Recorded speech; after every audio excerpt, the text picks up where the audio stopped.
we can modify our model based on data, and at the same time guided by theory. Then for day 2, we need to explore the confirmatory factor analysis. So we will focus on the applications of confirmatory factor analysis. How do we apply this in research so that we become productive, research productive? Because if we talk about confirmatory factor analysis, for example, there is an existing questionnaire, existing survey instrument, or existing scale. We can validate that existing questionnaire. Then we can confirm whether that so the existing questionnaire or the existing theory is already there, and our goal is to confirm. So we need to validate if the scale or the questionnaire still holds for that particular population of interest. Then we will combine both path analysis and confirmatory factor analysis to form the structural equation model. So that's topic number 4 tomorrow afternoon. So there will be hands-on, of course, but because of the new normal, we are not sure. But if we are not sure if we are not sure if the the software is manageable at your end. Then advanced structural equation modeling. Then we have partial least squares structural equation modeling the last day. Then our topic this morning is about concepts and computations of some validity indices and reliability coefficients.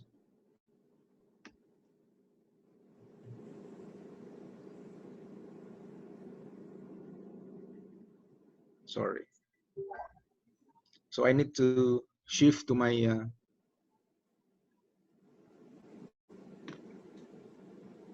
slide. Okay.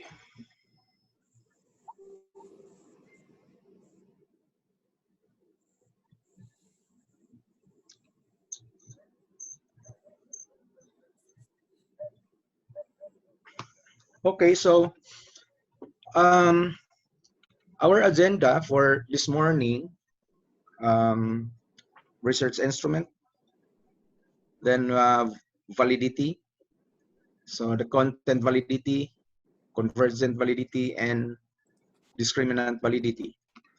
Then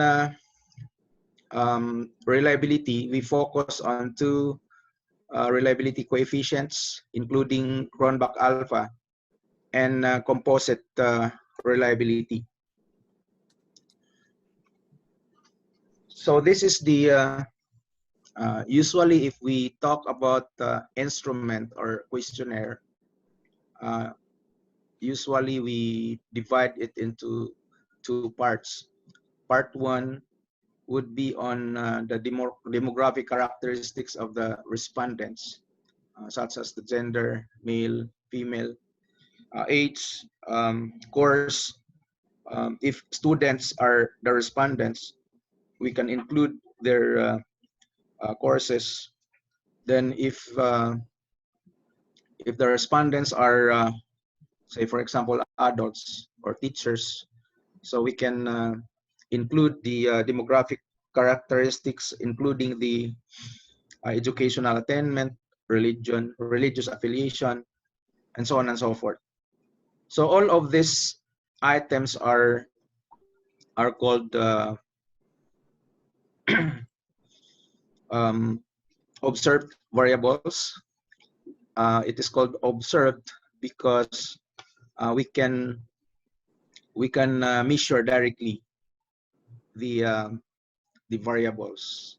gender, age, courses, religious affiliation, marital status, educational attainment, the responses are immediately available, and the respondents can immediately provide the responses. So the variables are called observed.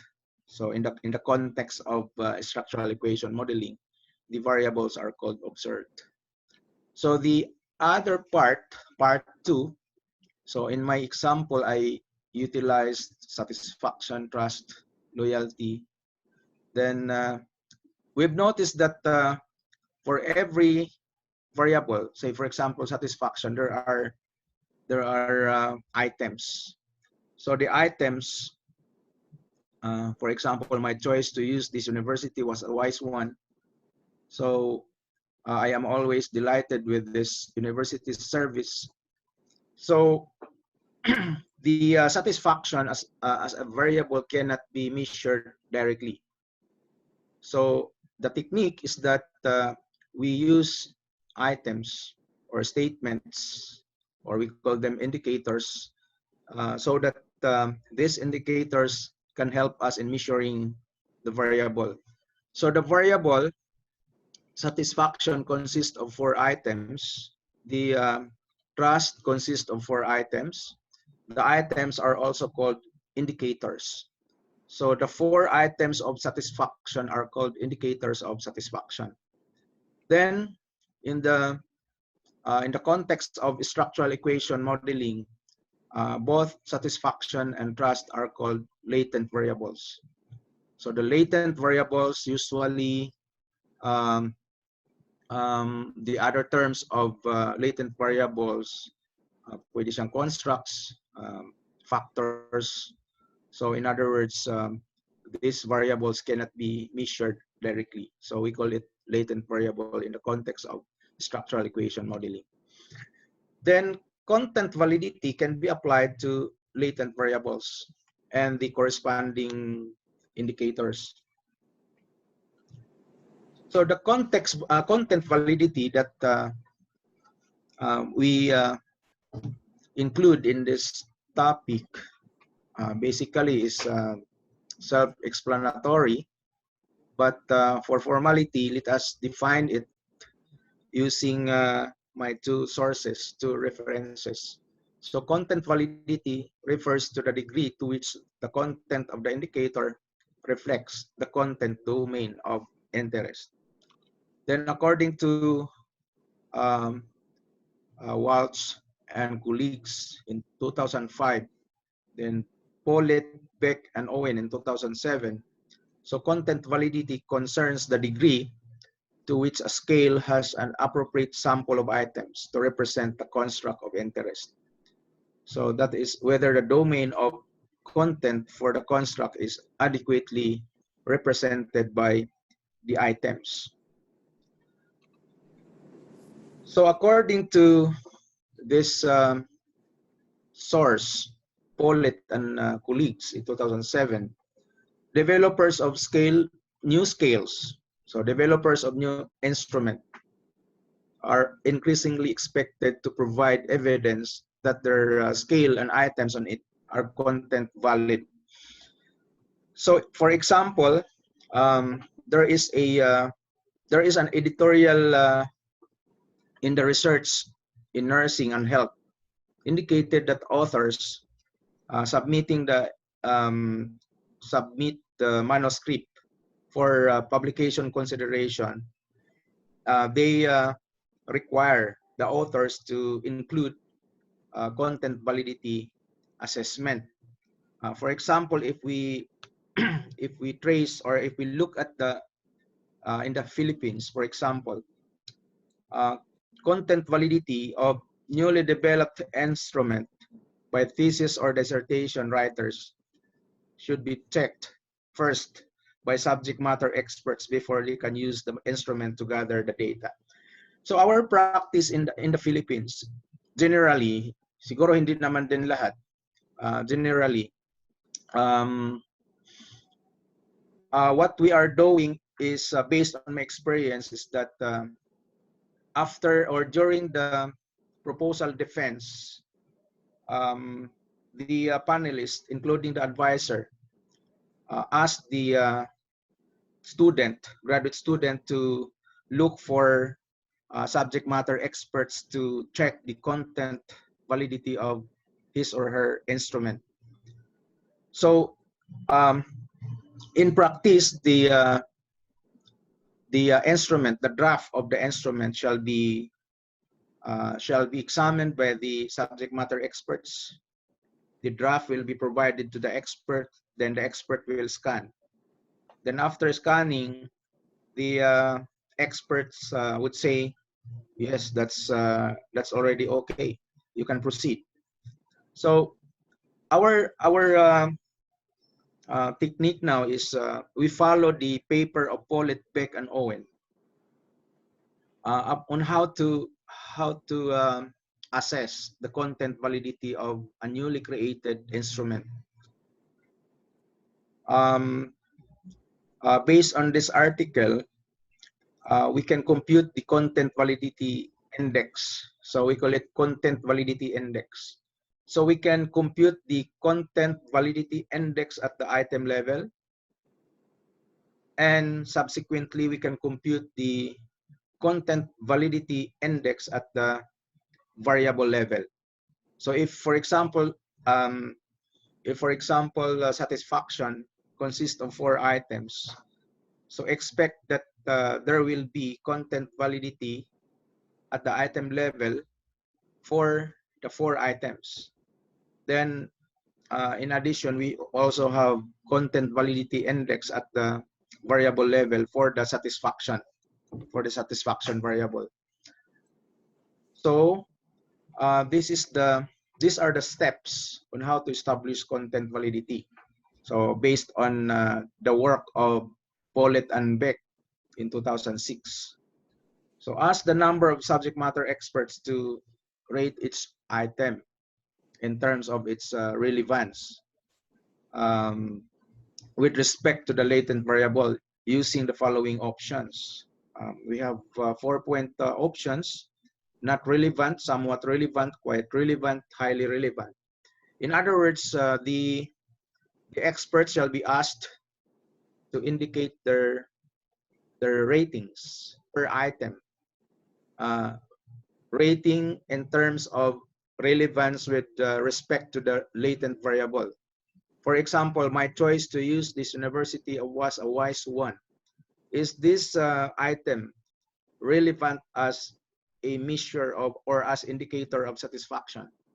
So the expert of the subject matter shall indicate their perception or rating, whether not relevant, somewhat relevant, quite relevant, and highly relevant. Then after this, for example, you have 5 subject matter experts. The graduate student, or the undergrad students shall input or encode the responses of the experts in a form of a matrix like this.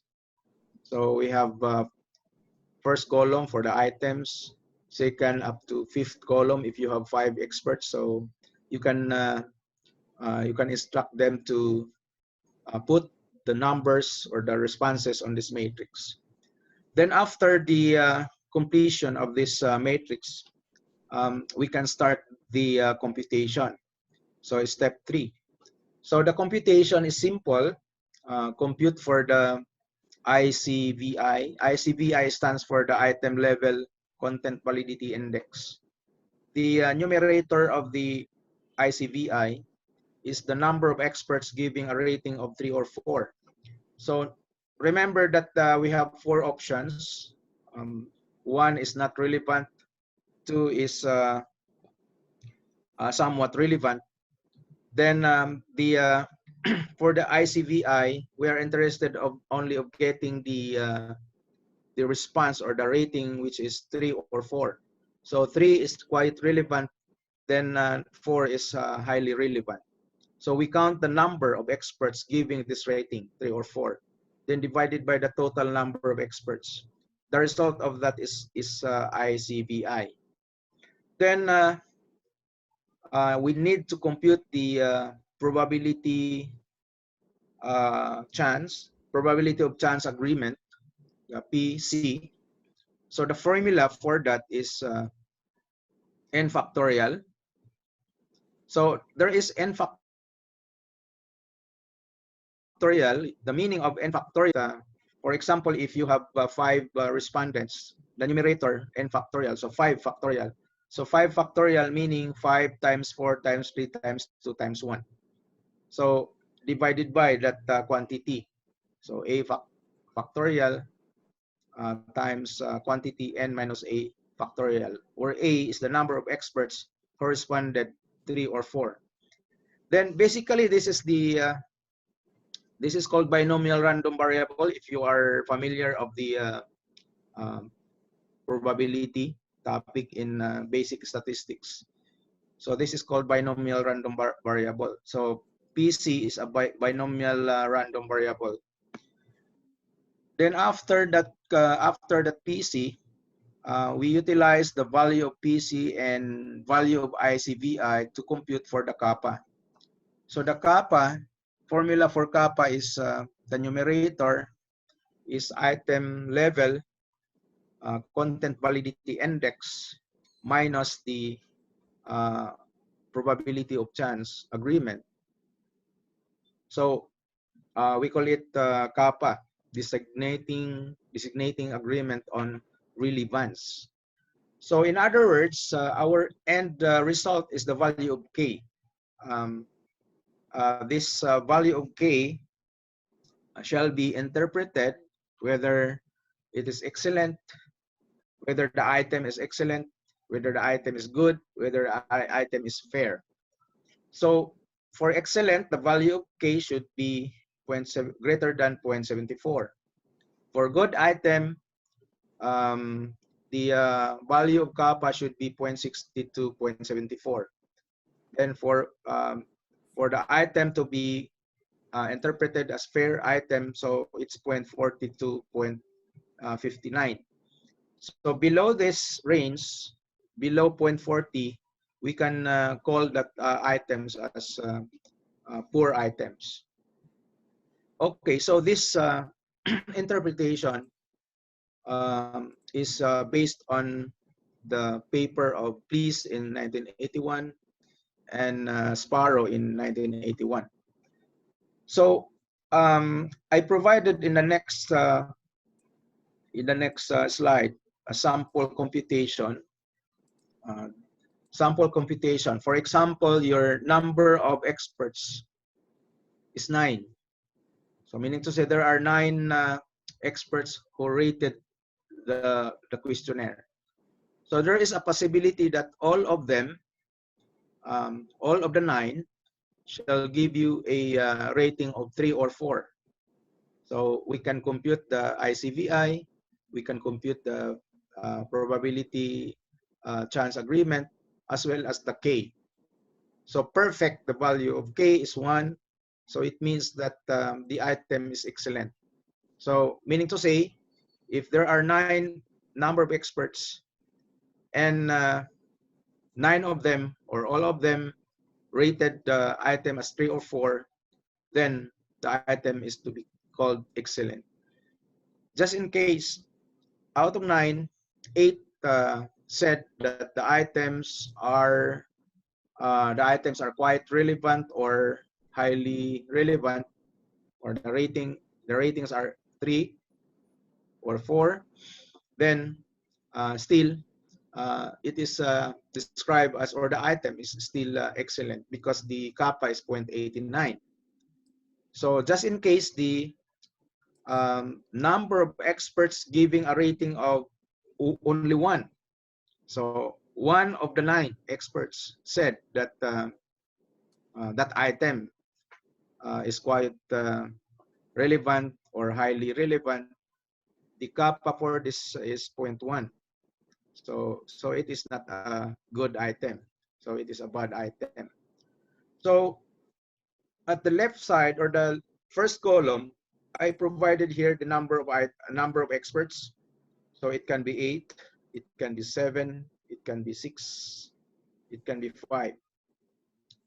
So perhaps when I give you the uh, the table, this table, kailangan i-complete ko na lang. For example, lahat ng combination ng 9 nandiyan na kasi. So if there are 9 experts, may possibility na isa lang ang magbigay ng 3 or 4. May possibility na dalawa lang. So 1, 2, 3, 4, 5, 6, 7, 8, 9. So for the number of expert na 8, number of experts, 8 number of experts. So dapat mayroon din akong 8, 7, 6, 5, 4, 3, 2, 1 para malaman ninyo kung ano ang kasi ang goal natin is the computation of K. So students, especially undergrad, cannot, especially if they are not inclined to mathematics, they have difficulty of computing the value of K. So we can provide them the table for 9 experts, table for 8 experts, another table for 7 experts, and so on and so forth. So the article of Pollitt and Beck provided this table, pero incomplete siya dahil may kulang. For example, yung sa 7 experts, wala siyang pinrovide na 4 experts giving a rating of 3 or 4. So isusupply na lang natin. We will create another table. So table for 9 experts, table for 8 experts, table for 7 experts, another table for 6, another table for 5, and so on and so forth. So ganun na lang ang gagawin natin so that non-mathematics persons can still use this the table. So wala namang sinabi doon sa article kung ilan ang limit in terms of the number of experts. Pero doon sa kanilang table 2 I think of that article, nilagyan nila ng 3. So napansin nyo sa baba, at the bottom there is 3 as the smallest number of experts is 3. So pwede kang gumamit ng 3, pwede kang gumamit ng 4, pwedeng 5, pwede 6, pwede 7. But in statistics, the larger the number of experts, the better. Okay. So I have here an example, a sample table showing to you on how to use the kappa. So for example, I have 9 experts. So I call them E1, E2, E3, E4 up to E9. So 9 of them. Then there are 4 items to be rated. So these 4 items are indicators of a certain variable, assuming that the variable is satisfaction. So for item 1, row item number 1, we noticed that out of 9 experts, only 8 of them said, 8 of them give a rating of 3 or 4. So if we compute the kappa, or if we go back to our table, so we have 9 experts, then 8 of them provide a rating of 3 or 4. So the kappa is 0.89. So you can just fill up this kappa here, this column. So since 0.89 is within the range of excellent items, so our interpretation is this item number 1 is excellent, is an excellent item. So item number 2. So item number 2 consists of 7. 7 experts said provide a rating of 3 or 4, rather. So ibig sabihin yung naka-green, the green numbers 4, 4, 4, then 3, 3, 3. These are the responses of experts na 3 or 4, mataas. So there are 7 in all. Then if we go back to our table, so 9 experts 7 of them said 3 or 4 ang item, meaning to say, ang rating ay 3 or 4, the kappa is 0.76. So we fill up 0.76 here. So 0.76 is still an excellent item. Now for item number 4, notice that of all the experts, isa lang ang nagbigay ng 4.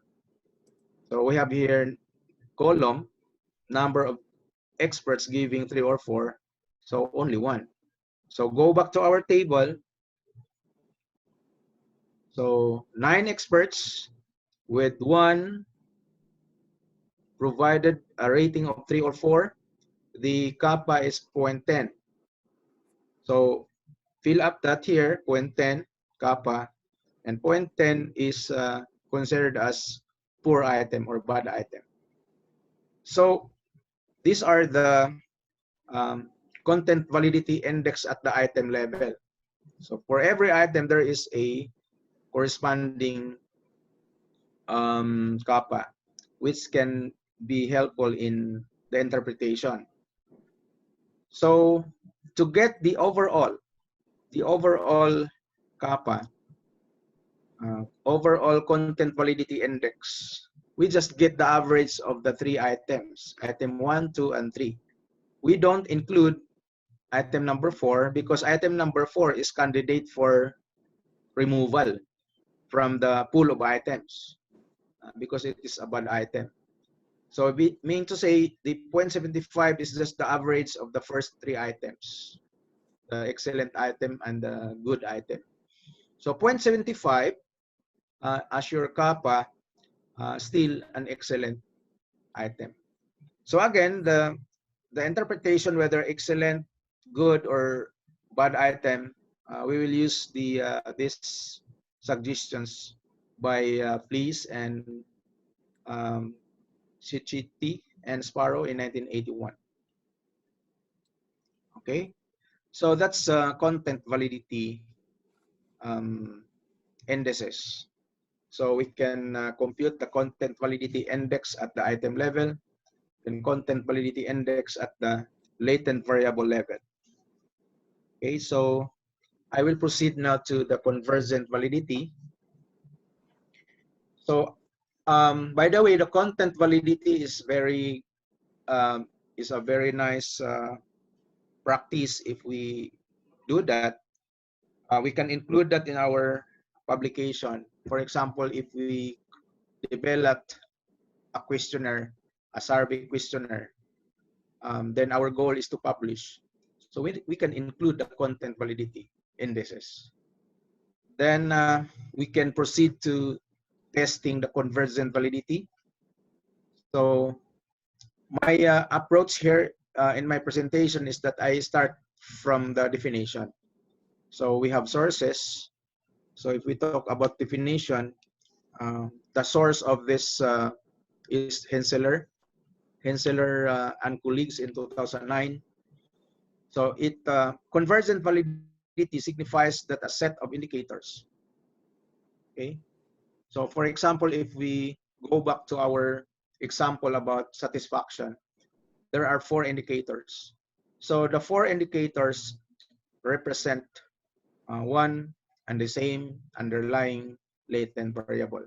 So the 4 items or 4 indicators under satisfaction, these 4 indicators represent the latent variable called satisfaction. So the second statement here, it is the extent to which indicators of a specific latent variable converge or share a high proportion of variance in common. So medyo technical, medyo kailangan natin ng mahabang explanation kung non-math or non-statistics person, mahaba ang explanation. So the easiest definition, very easy to understand, is the definition of GAC. So our research instrument has a good convergent validity if the indicators or the items in the questionnaire associated with the latent variable are understood by the respondents in the same way as they were intended by the designers of the indicators. Okay, in practice, if we write or if we developed a new questionnaire, the draft of the questionnaire shall be forwarded to the experts of the subject matter. We allow them to check. Actually, kino-comment lang. I-scan lang ng subject matter experts, then sasabihin na. Pero yun nga, ang practice dapat na tama, scientific approach, i-compute natin yung content validity index. So assuming na okay na yung content validity index na na-examine na ng experts, na-approve na ng panelist. So meaning to say, the panelist already examined all the items in the questionnaire, then approve na, assuming na thesis or dissertation yon. So ibig sabihin nakaintindihan na yung writer, the graduate student, the advisor, the experts of the subject matter, plus the thesis panel, nakaintindihan na silang lahat. But the end user of the instrument are the students. The question is, yung understanding ba ng students about the items na sinulat mo ay same understanding with the developer of the questionnaire. Though the developer, the author of the questionnaire and the students have the same understanding. So that question can be answered by gathering the data, allow the students to rate the items, to use the questionnaire, allow them to indicate the responses on the questionnaire. Then we compute the following. So we compute the following: indicator loadings, cross loadings, and the average variance extracted. So in other words, the problem about whether the students, the end user of the questionnaire and the developer of the questionnaire have the same understanding, that concerns has been addressed using these three statistics. So these three statistics can be used to assess convergent validity. The first one is indicator loading, cross-loading, and the third is the average variance extracted. So if you are familiar of factor analysis, so of course you can already understand what I mean. But for those who are not yet familiar of the factor analysis, so let me give you an example. So this is generated by our software called WAR PLS. The loyalty, for example, loyalty is our latent variable, consists of 6 indicators. We use loyalty 1, loyalty 2, up to loyalty 6. These are indicators of loyalty. Then indicators of satisfaction are SAT1, SAT2, SAT3, SAT4. So the loyalty, of course, consists of 6 items, 6 indicators. Then the values in the green box are called indicator loadings. So the indicator loadings are basically automatically provided by the software. But this indicator loading represents the relationship between the loyalty as a latent variable and the items. For example, 0.856, this 0.856 represents the correlation or relationship between loyalty and loyalty 1, first item. Okay. Then the the values inside the red box are called cross loading. So dapat ang loyalty 1 mas mataas ang kanyang indicator loading kaysa cross-loading. So the cross-loading for loyalty 1 is 0.084, while the indicator loading is 0.856. So again, the indicator loading should be larger than the cross-loading. So dalawang terms, indicator loadings, and the other one is the cross-loading. So of course, we need to examine the both indicator loadings and cross-loadings. So ano ang mga threshold criteria? So of course, I did a research about it. So according to Hare and colleagues in their book in 1987 and 2009, indicator loading represents the relationship between latent variable and indicators. Then the indicator loadings criteria, first, we look at the indicator loading, whether it is statistically significant or not. So, ganito yon. If we run the software, the indicator loading has a corresponding p-value. So the p-value can be used to judge whether that indicator is statistically significant or not. So we want that the p-value for every indicator is less than 0.05. If your level of significance is 0.05, so that would be our alpha 0.05 would be our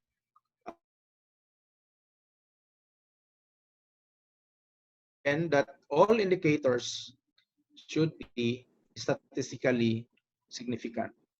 Then in terms of value, the magnitude of the indicator loading, according to Hare, the value should be 0.50 or higher, greater than or equal to 0.50. So meaning to say, for every latent variable, the indicator loadings should be 0.50 or higher. So no indicator loadings below 0.50. That is according to Hare et al. In the context of structural equation modeling. Then for the cross loadings, of course, the indicator loadings should be higher or greater than the cross loadings. So dapat yung indicator loading mas mataas kaysa cross loading. Otherwise, hindi naintindihan ng respondent yung item. Okay, so these are about indicator loadings and cross loading. So the last one is about the average variance extracted. So average variance extracted, this is the proportion of variance in the indicators that is explained by the latent variable. So according to Fornell and Larker, average variance extracted should be 0.50 or higher also. So ganito yung ating interpretation. Kasi yung latent variable satisfaction in our example consists of 4 items. We cannot measure satisfaction directly. So that we can measure satisfaction, we need the indicators. Yung indicators ang sasagutan ng respondents. So the question is how much proportion of variability of satisfaction can be measured by the items. Yun ang tanong doon.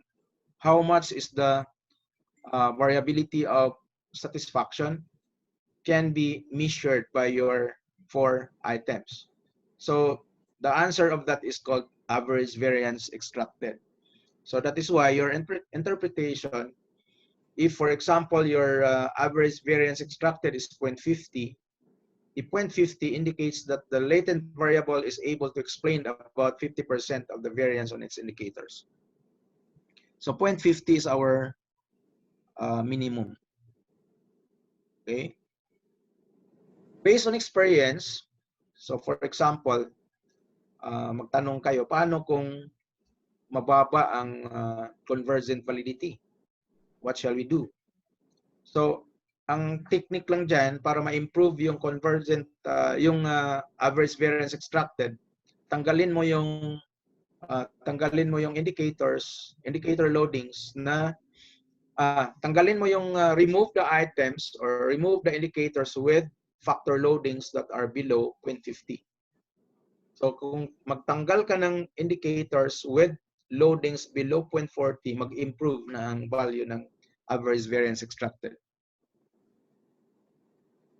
Okay, so I have now a result of the software. The software is called Warp PLS.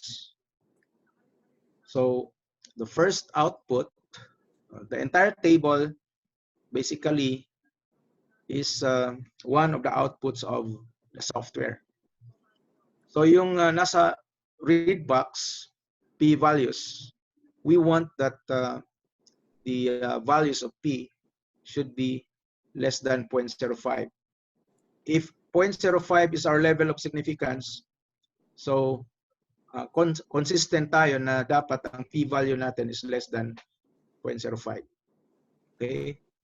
Then, yung nasa green box, these are indicator loadings. Okay? So the indicator loadings, according to Hare and colleagues, should be 0.50 or higher. Another one, another criterion is the cross-loading. For example, loyalty 1, ang cross-loading niya yung 0.129, negative 0.108. These are the loadings of loyalty 1. So dapat yung cross-loadings mas mababa kaysa loyalty. Minsan kasi kung pangit yung item mo, instead na malaki ang value dito sa indicator loading, mas malaki pa ang cross-loadings. So ibig sabihin hindi naintindihan ng students. Hindi naintindihan ng respondents yung inyong item. Then the average variance extracted at the bottom. This is also part of the output of WAR-PLS. We have 0.726 for loyalty, 0.721 for satisfaction, 0.770 for trust. Then, of course, if we look at that, if we recall the recommended threshold by Pornell and Larker, so it should be 0.50 or higher. The average variance extracted should be 0.50 or higher. So it means that if we examine all these requirements, the p-value, the indicator loadings, cross-loadings, as well as the average variance extracted, we can say that our latent variable has convergent validity. So our latent variables are loyalty, satisfaction, and trust. So therefore, based on the results, yung first 4, 1, 2, 3, 4, p-values, indicator loadings, cross-loadings, average variance extracted, based on these results, we can say that, or we can conclude that the latent variables such as loyalty, satisfaction, and trust have convergent validity. I will proceed now to the discriminant validity. So again, when we talk about validity, so far we already explored the content. Then after the content, we have the convergent validity. Then now we will proceed to the discriminant validity. So according to Koch in 2015,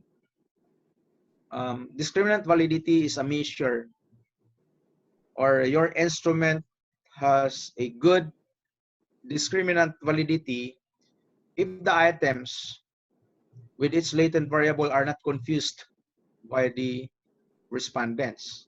Yung kanina, yung understanding of the items, the understanding of the respondents on the items is the same with the understanding of the developer of the instrument. Ito ngayon, iba naman. Hindi na-confuse yung respondents about the item. For example, the first item of, halimbawa, ang isang item ay para sa satisfaction. Dapat malinaw sa respondent na yung item na yon ay para sa satisfaction. So, minsan kasi ang item mo, ambiguous. Ang understanding or ma-confuse yung respondents. So, instead na para sa satisfaction, ang understanding of the respondents might be an indicator for loyalty or something like that. So, dapat malinaw sa kanila. So, an instrument has a good discriminant validity if the items with its latent variable are not confused by the respondents in terms of their meaning with the question statements associated with the other latent variable. Fortunately, there are two approaches on how to detect this. Paano natin malaman na hindi na-confuse ang respondents? So, yun ang beauty ng statistics. So, there are two approaches actually. There are two approaches in assessing discriminant validity. The first one is was developed by Fornell and Larker in 1981. Kino-compare nila yung square root of the average variance extracted versus the correlations among the constructs or correlations among the latent variable. So dapat daw ang square root of the average variance extracted should be greater than the correlations among the variables, among the latent variables. The latest one was developed by Henseler and colleagues in 2015. So it's 5 years old. The HTMT, heterotrait and monotrait ratio of correlations. So all of these approaches, yung kay Larker, Fornell and Larker 1981 and the Henseler and colleagues in 2015 ay available yan sa software.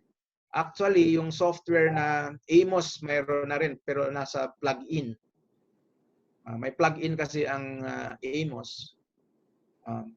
Ibig sabihin ng plug-in, hindi siya part ng Amos, pero gumawa kasi yung ibang mga authors ng program para ma-compute yung HTMT. Gumawa sila ng program para ma-compute yung kay Fornell and Larker. Plug-in yun. So it's outside of Amos. Parang program yun developed by non-Amos personnel. Program yun pero mararan within Amos plug-in. So I will demonstrate that plug-in later or tomorrow during our confirmatory factor analysis. But for today, I will share to you the WAR PLS kasi ang HTMT as well as the criterion of Fornell and Larker kasama yan sa output ng WAR PLS. Okay, so for the HTMT,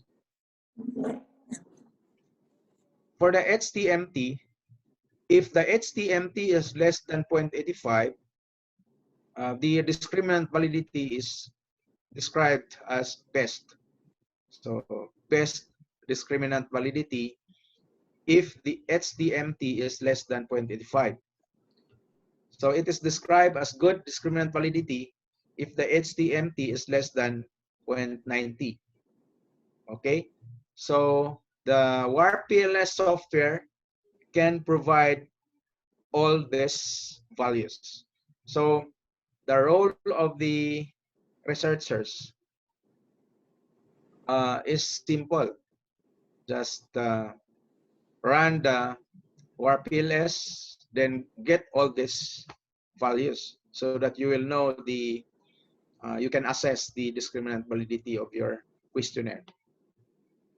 I'll give you an example. So this output is part of the output of PLS. So I have now the loyalty.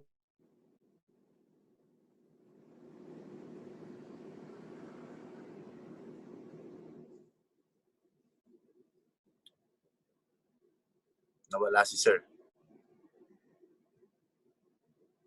Nawala nga.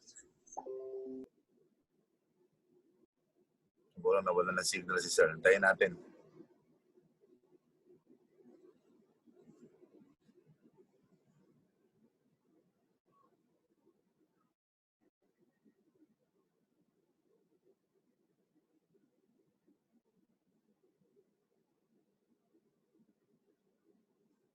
Napakalupit talaga nung ano no? Yung Sir Renato Poggia Paap, idol ko talaga 'to eh.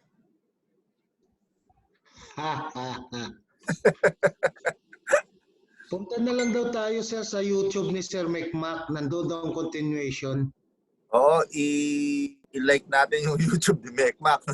Oo, para kumita tayo. Hindi, meron ding YouTube yan si Sir Gipila at si Ryan. Kailangan niyang recordings na yan. Ibigay niyo sa akin lahat Grabe. ng lahat ng YouTube na yan, ipapalay ko sa lahat ng graduate student. O sige sir, gusto ko yan. Para kumita ako. Ano na lang ako sir eh. Malapit na ako mag 1,000. Ako din sir, 700 plus na.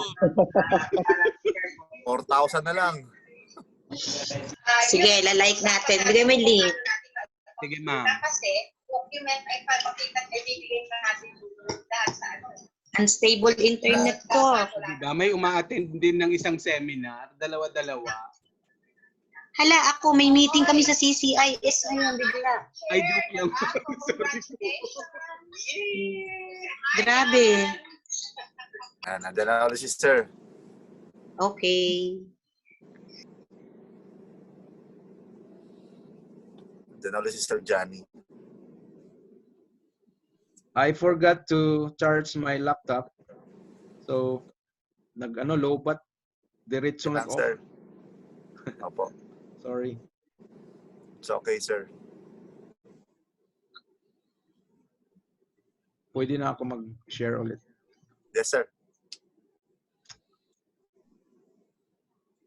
So na-interrupt tuloy. Okay, so I'll proceed. By the way, we will allot 30 minutes for the Q&A later. And of course, I will provide the slides. Don't worry. Lahat naman ng ating sessions may slides. Okay, so for the discriminant validity based on Fornell and Larker, this is a sample output of PLS. So it is a matrix. So we have loyalty, satisfaction, and trust as our variables. The diagonal of that table is basically the square root of the average variance extracted. So 0.852, 0.849, 0.878. These are square roots of the average variance extracted. Then the values in the off diagonal, yung nasa green box, these are correlations between variables or among variables. For example, 0.725,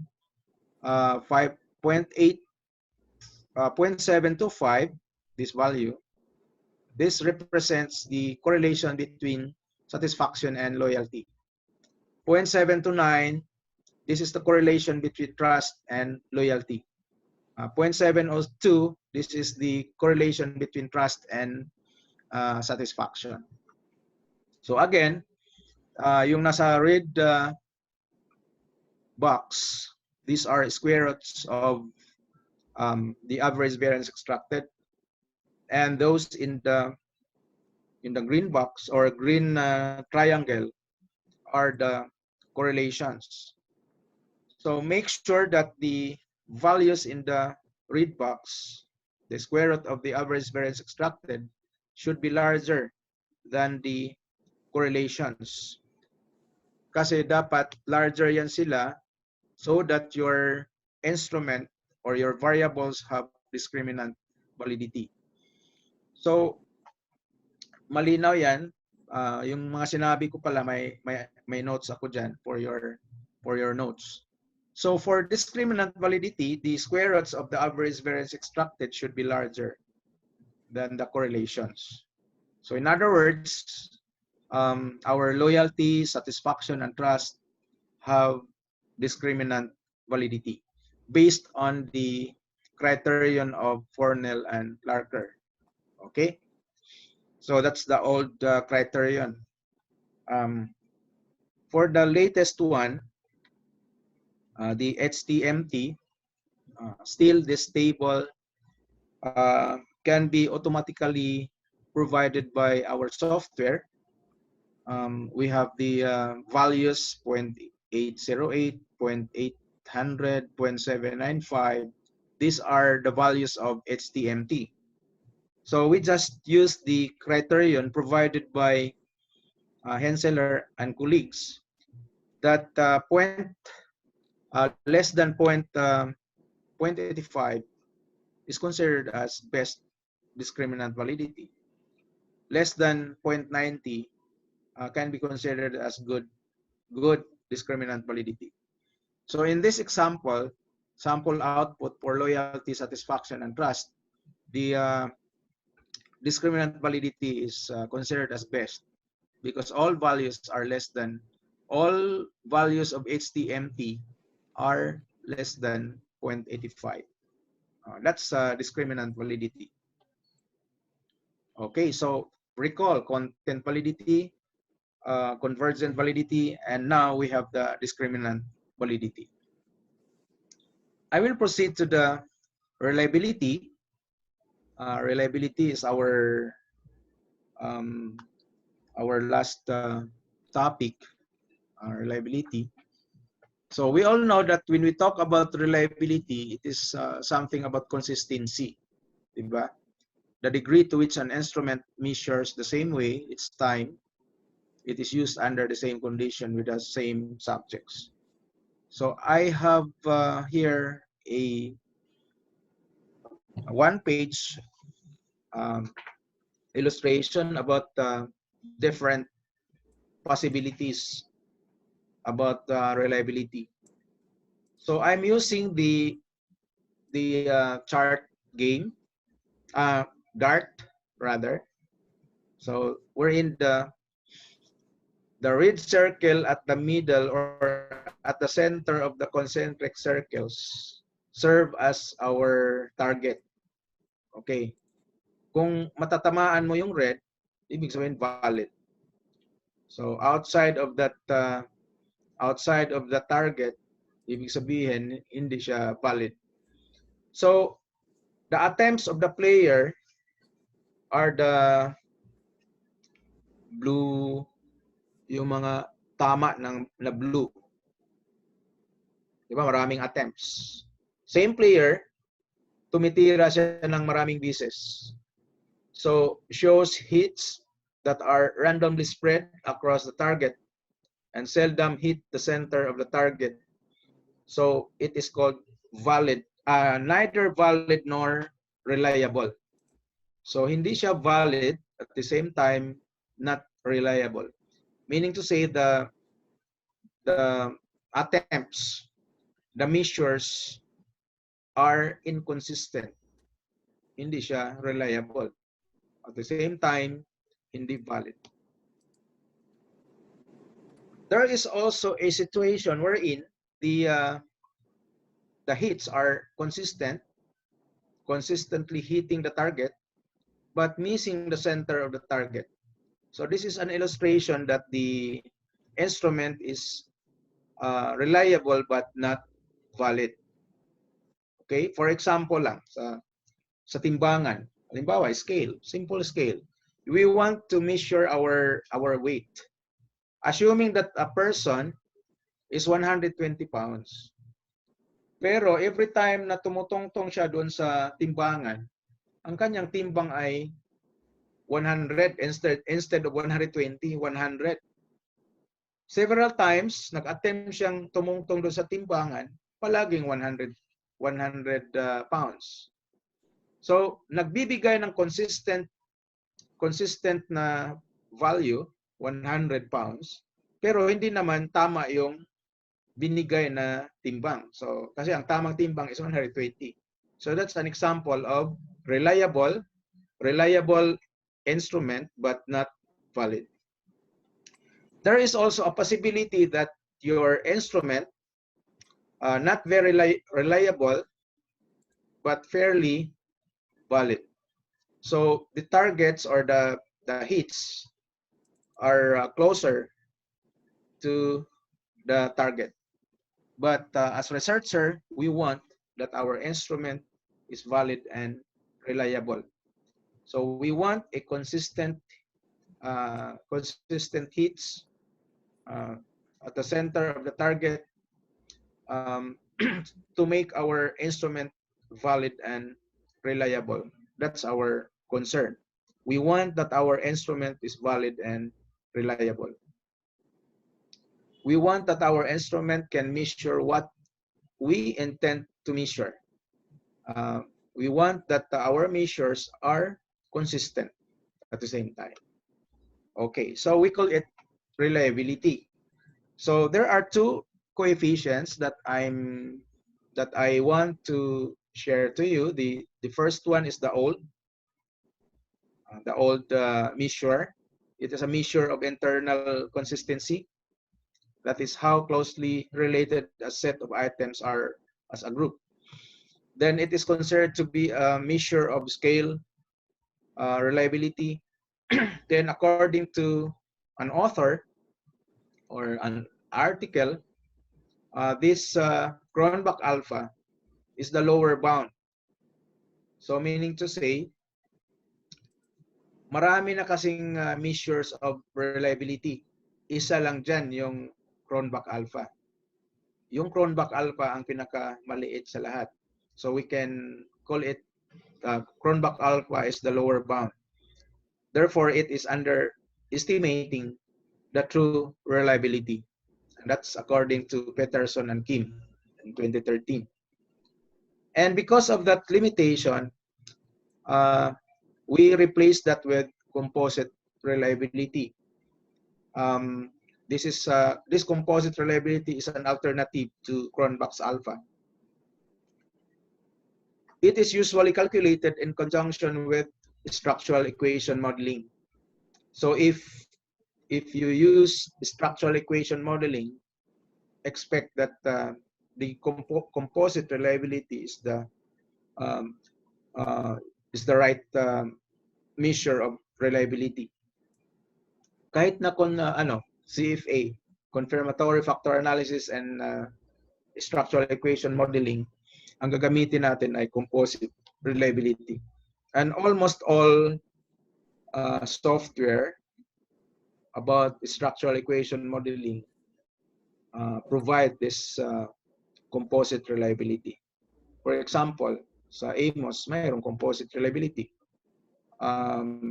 Yung WAR PLS, mayroong composite reliability. Sa WAR PLS, both Cronbach alpha and composite reliability are provided. Okay, sa Amos, yung sa plug-in ng Amos, ang binibigay ay composite reliability, CR. CR stands for composite reliability. So yung composite reliability is always higher than the Cronbach alpha. Okay, so I will proceed to the Kasi ang next na question ninyo, ano ang value ng composite reliability? So, Cronbach alpha should be equal to or greater than 0.7. So, every time we publish a paper, we should cite a reference as our cutoff for the Cronbach alpha. If you use Cronbach alpha, so we can use the 0.7. Then for a more relaxed criterion, more relaxed meaning to say mas mababa ang Cronbach alpha, mas mababa sa 0.7 ang Cronbach alpha. So since composite reliability is always greater than the Cronbach alpha, so yung composite reliability naman ang gagamitin natin as our cutoff, 0.7. So one of the two coefficients should be equal to or greater than 0.7. If composite reliability is 0.7, it follows that the Cronbach alpha is less than 0.7. So paano kung ang Cronbach alpha ay below 0.7? Pwede pa ba? So I have an article stating that, or we have an article stating that 0.6 or higher is still acceptable. So according to these authors, Nunnally and Bernstein in 1994, they said that a newly developed questionnaire can have low reliability, meaning to say we cannot expect that a newly developed questionnaire has a high reliability. So we can use the cutoff 0.6 or higher, Cronbach alpha. Okay, so that's these are the cutoff or guide threshold. So for the results of the WAR PLS, automatic ang WAR PLS mag-provide ng composite reliability and Cronbach alpha. So in our example, the composite and Cronbach alpha of loyalty, satisfaction, and trust are all greater than 0.7. In fact, close to 1. So 0.9 something, 0.87. So indicating that the latent variables such as loyalty, satisfaction, trust can generate reliable scores.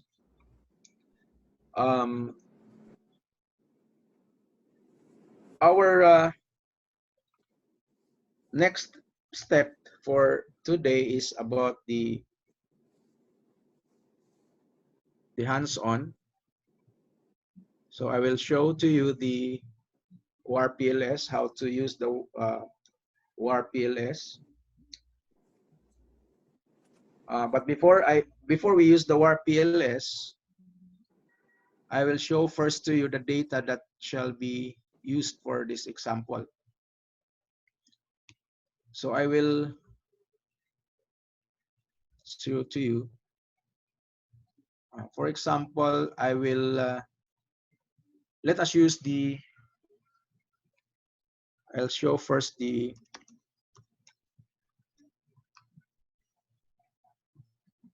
sorry.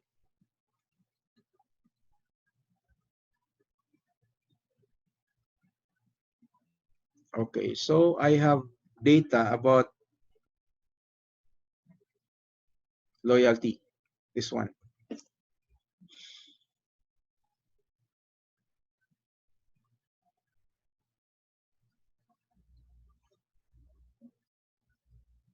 Then before that data, I need to show to you the questionnaire, the actual questionnaire. Mas maganda makita niyo yung questionnaire. Hindi naman tayo nagmamadali. So I forgot to put it in the folder framework, this one.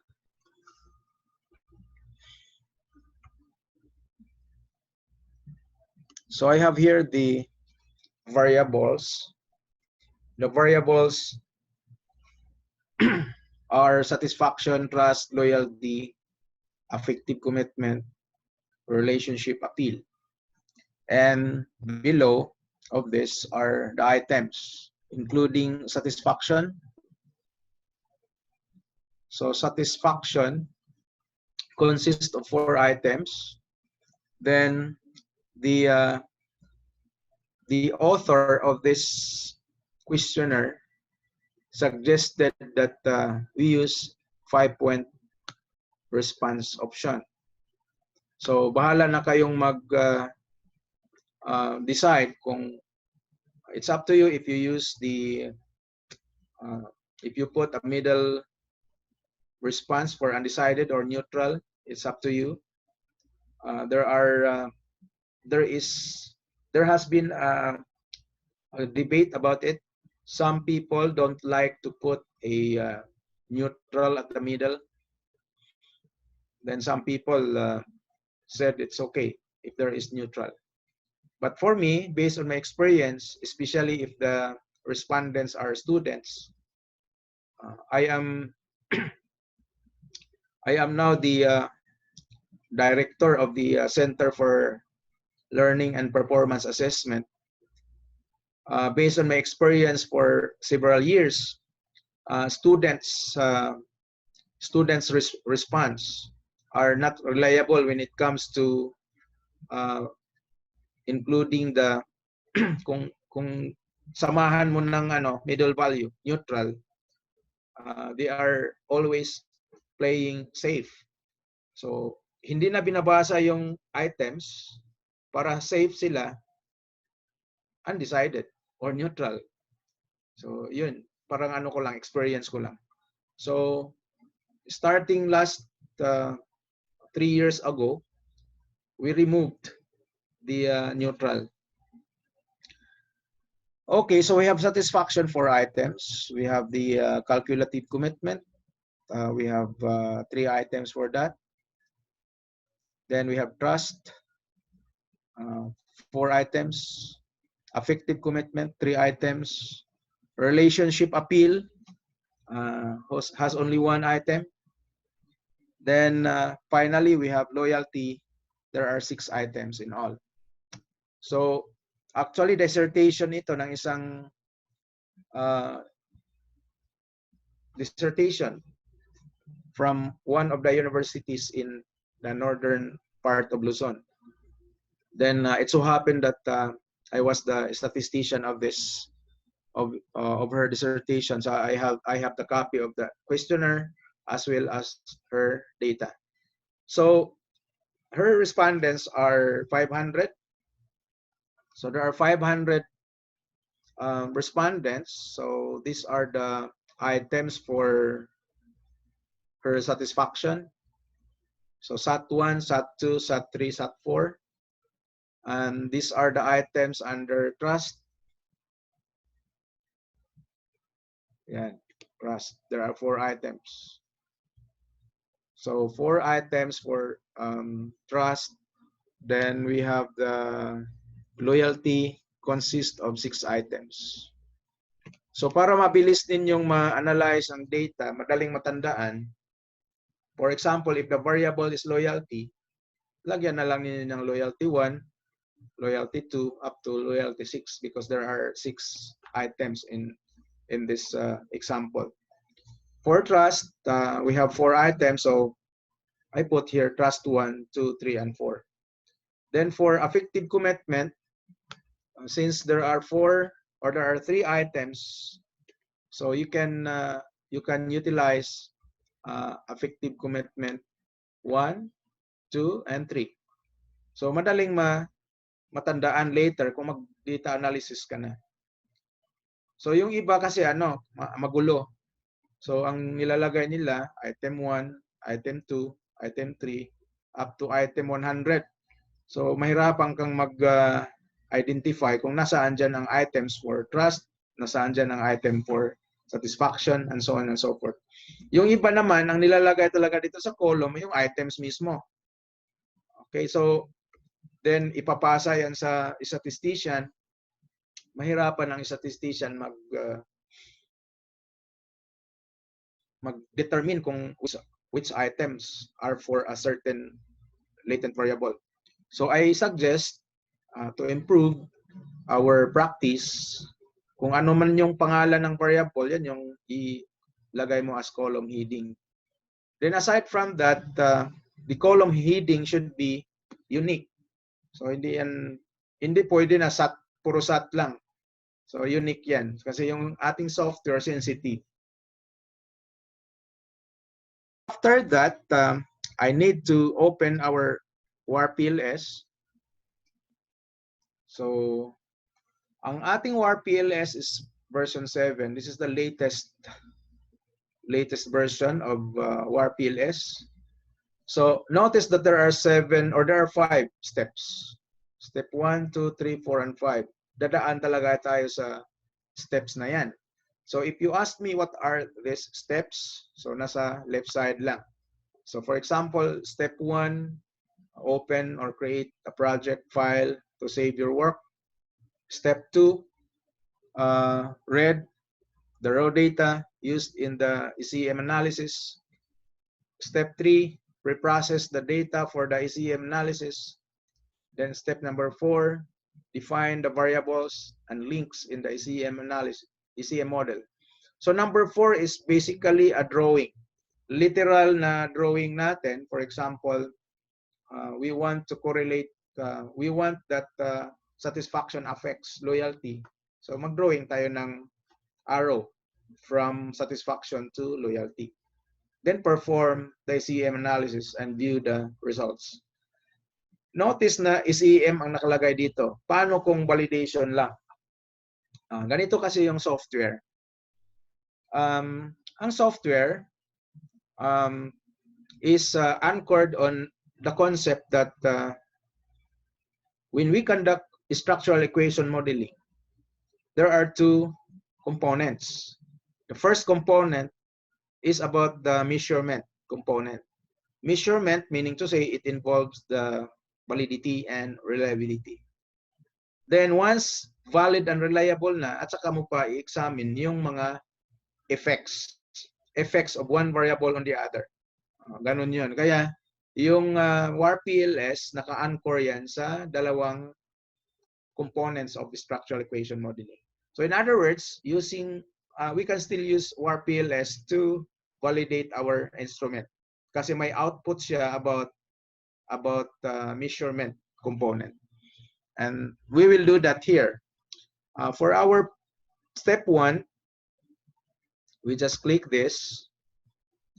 Then we have the options. Open project file, create project file, or go back. So since this is our first step, first encounter of PLS, assuming that this is your first encounter, so we can create our project file. So just click. Then we will save that to my. I will save this to my folder. I created a folder here, PUP. So I call it loyalty project. Okay, so save. So there is an instruction. Project file created successfully. The file name is loyalty project. Then the file is stored in the folder PUP. Okay, naka-indicate dyan, nasa desktop, then PUP. Okay, so then after this, kailangan lang natin masunurin. Sabi kasi ng PLS, press OK to continue. So we press OK. So step number 2 now is open here. So we can click step 2. Proceed to step 2.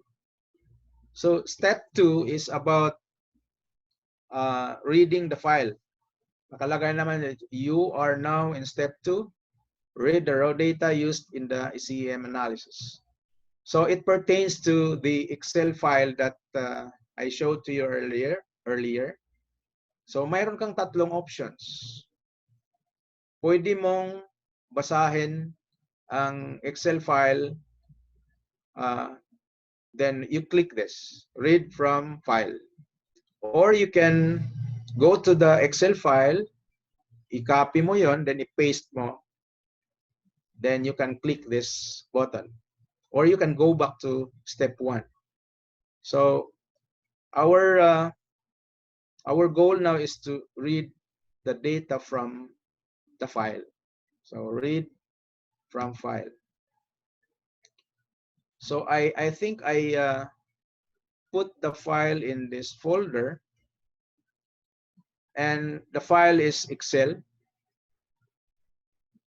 Then I can, or the loyalty data is now available. So you need to change this file name or the files type. So dapat siya Excel kasi ang default niya is text. So open. So another dialog. So a file import wizard will appear shortly.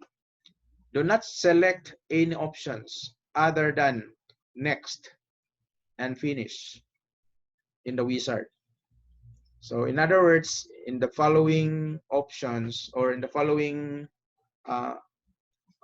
dialog, there would be next and finish. So all you have to do is to select this. Click lang natin later on. As soon as the file import wizard closes, a table will show the imported data.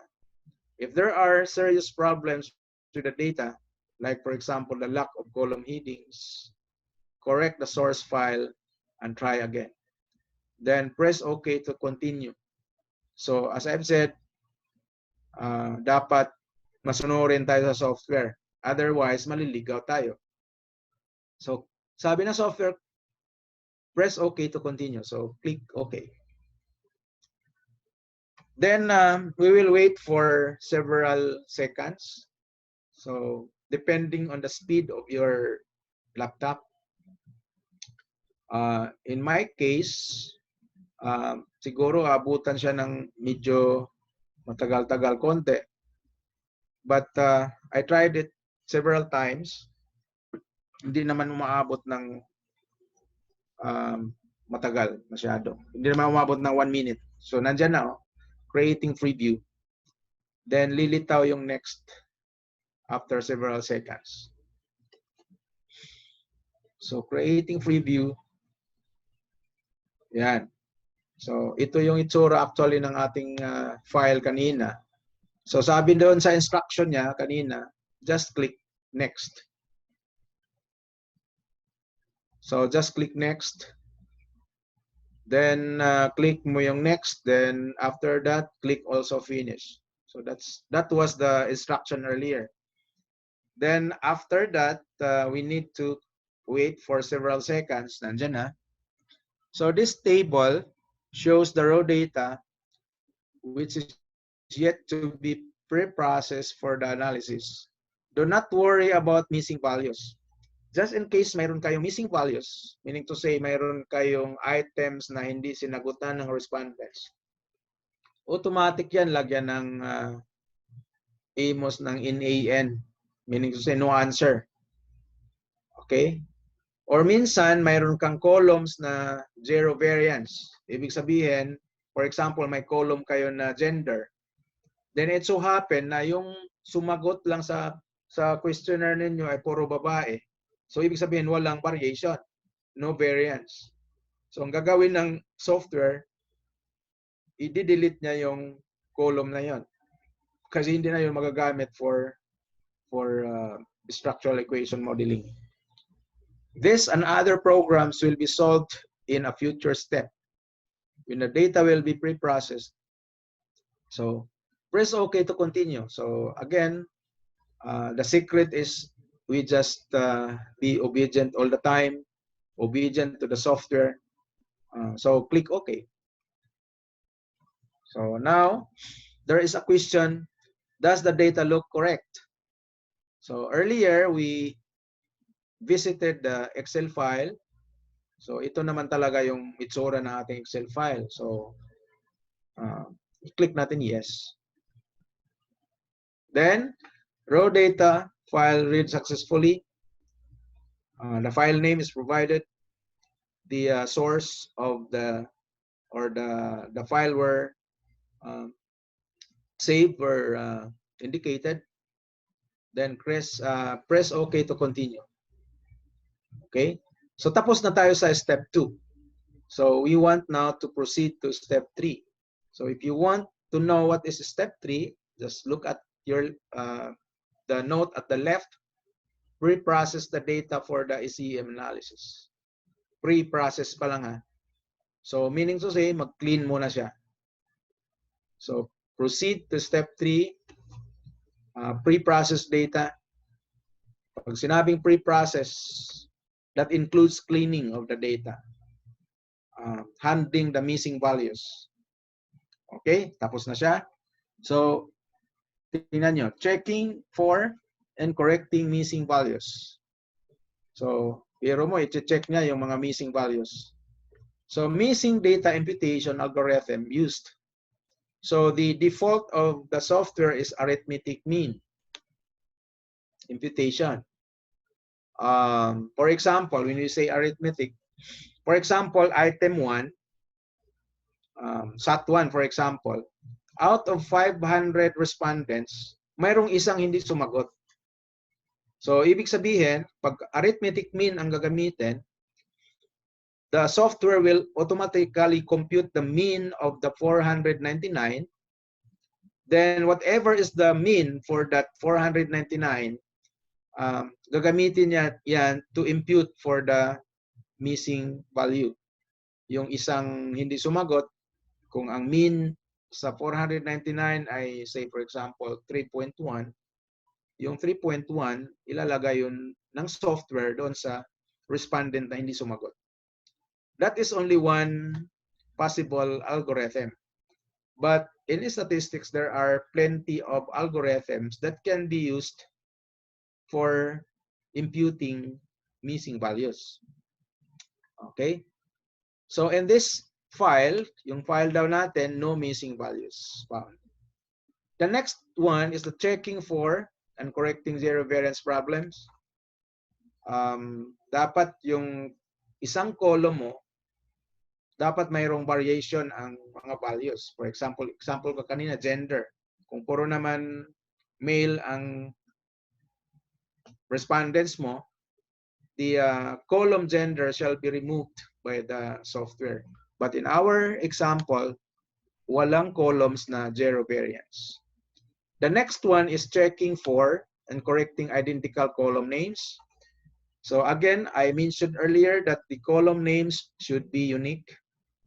Kasi once na unique, once na hindi unique, mayroong identical column names, magka-problema ang software. So babalik ka sa pinanggalingan mo.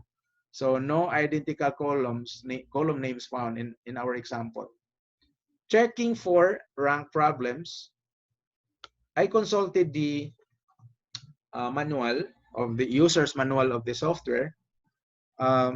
Yung rank problems pertain to the number of respondents. The number of respondents should be larger than the number of variables. Okay?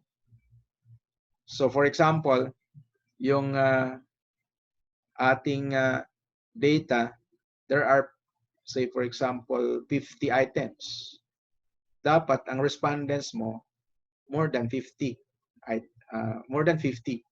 So the number of respondents should be larger than the number of variables. Then standardizing. This is the most important. Standardizing meaning to say, yung raw data mo, i-convert mo na niya from raw data to standard scores.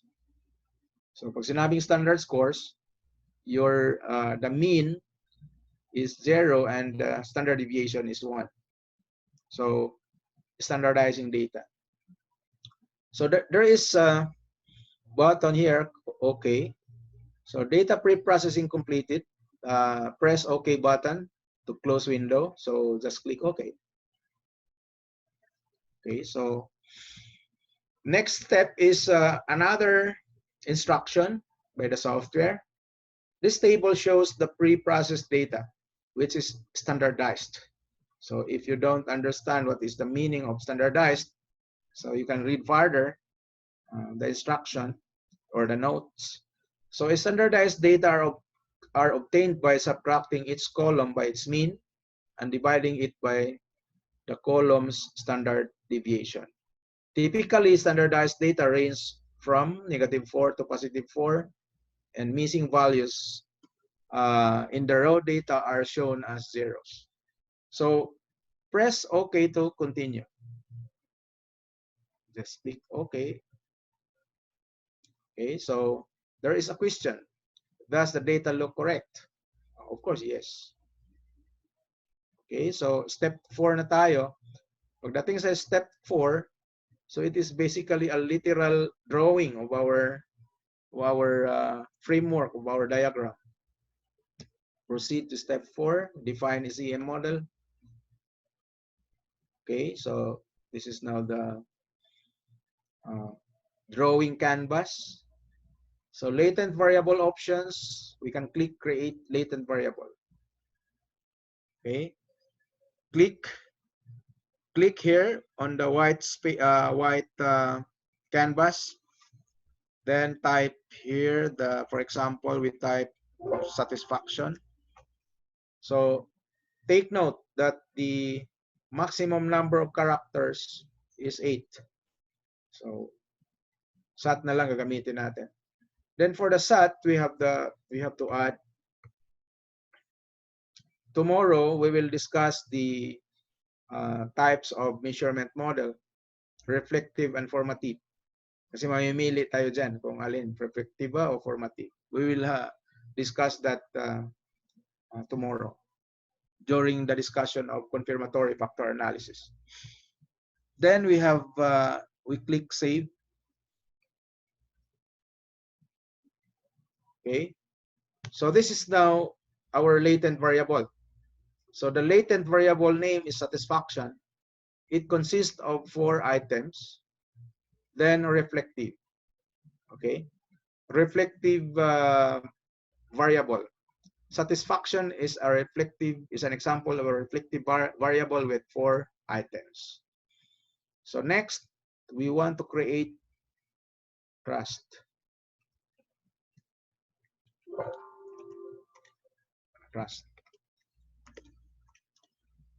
So there are 4 items again for trust.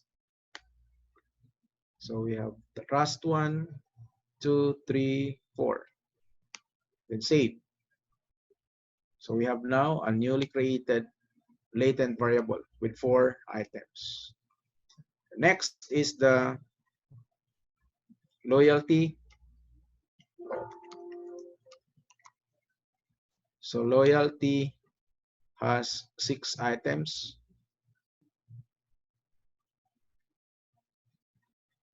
Save. So we have now 3 variables, 3 latent variables. Our goal now is validation of computation of the convergent validity, discriminant validity, as well as the reliability coefficients. So I think we don't need to connect all this. We can only connect these 3 variables using arrows if we have structural equation modeling. But if our goal is to validate the instrument, so we don't need to connect. Pero pwede din natin i-connect kung gusto nyo. First of all, after that, we need to check whether the items are correctly loaded to the corresponding target latent variable. So for example, satisfaction, the items are SAT1 up to SAT4. For loyalty, loyalty 1 up to loyalty 6. So sa trust 1 up to trust 4. Meaning to say, tama yung nilagay mong items. Then click model options, save, and close. Okay. So another instruction, SEM model created successfully. Press OK to continue. Just click OK. So we are done with the step 4. So ready na tayo sa step number 5. So sabi dito, the individual inner model analysis algorithm settings have been set as the default inner model algorithm. So there is a default about the relationship between the latent variable and the items. The individual latent variable, weight, and loading starting value setting have been set as default also. If you want to specify individual inner model class, model analysis algorithm or stating value setting, please do so before you proceed with your analysis. So later on, we will visit that. Just click OK to continue. Okay, so tapos na tayo. We can click now, proceed to step number 5. Okay, perform SEM analysis. Then, of course, ito na yung output niya. So we can view. We can click the view. So our first requirement is we look at the convergent validity. So the convergent validity ay nandito lang sa view indicator loadings and cross loadings. So view combined loadings and cross loading. So we can view the output. These are the indicator loadings, the relationship between the items and the target latent variable. Indicator loadings for SAT are all greater than 0.50. So pasado. Then the cross loadings of satisfaction items are very small. So we will be happy if that is the result. Then all the p-values of SAT1 to SAT4 are less than 0.5. So indicating that satisfaction 1 up to satisfaction 4 as items of or as indicators of satisfaction are statistically significant. No issues about indicator loadings, no issues about the cross loadings, no issues about the p-value. So pasado yung p-value, indicator loadings, at saka cross loadings. The same also with trust. So the indicator loadings are acceptable, within the acceptable range, 0.5 or higher. The cross loadings are very small. Relative to the indicator loadings, the cross loadings are smaller, or very small. Then for the loyalty, pasado din. Lahat ng indicator loadings are greater than 0.50 or 0.50 or higher. Then all cross loadings are okay. Walang cross loading na greater than the indicator loadings. So it's kung mangyayari na mayroong, just in case there are items with problematic cross loadings, you can remove that item. You go back to step 4. So ganun lang kasimple. Okay? So pasado siya sa indicator loadings, cross loadings, and p-values. So we can now proceed to the other outputs such as the average variance extracted. Di ba? Mayroong sa convergent validity, ang titingnan natin indicator loadings, cross loadings, at saka average variance extracted. The average variance extracted can be viewed here, view, then view latent variable coefficients. So the average variance extracted of the 3 variables are indicated there. So for satisfaction, the AVE is 0.721. The average variance extracted for trust is 0.770. The average variance extracted for loyalty is 0.726. So that's it. Then next is the reliability coefficients. Unahin na natin yung reliability coefficients because nandyan na part of the result of this set of outputs. Composite reliability and Cronbach alpha, lahat ay greater than 0.7. So indicating that satisfaction, trust, loyalty can generate reliable scores. Okay, so after this, we need to get the discriminant validity indices, such as the Fornell and Larker criterion. So for the Fornell and Larker criterion, just click view, view correlations among latent variable and errors. Okay, click this. So this is now the table that we want. There is a note below at the bottom of this table. The square roots of average variances extracted shown on diagonal. So the square root of the average variance extracted for satisfaction is 0.849. Another square root, another square root. So all of these square roots should be larger than the correlations. So the correlations are 0.702, 0.725, 0.729. So since the diagonal, the square root of the average variance extracted are larger than the correlations among the variables, so it means that your instrument, your variable, satisfaction, trust, and loyalty have discriminant validity.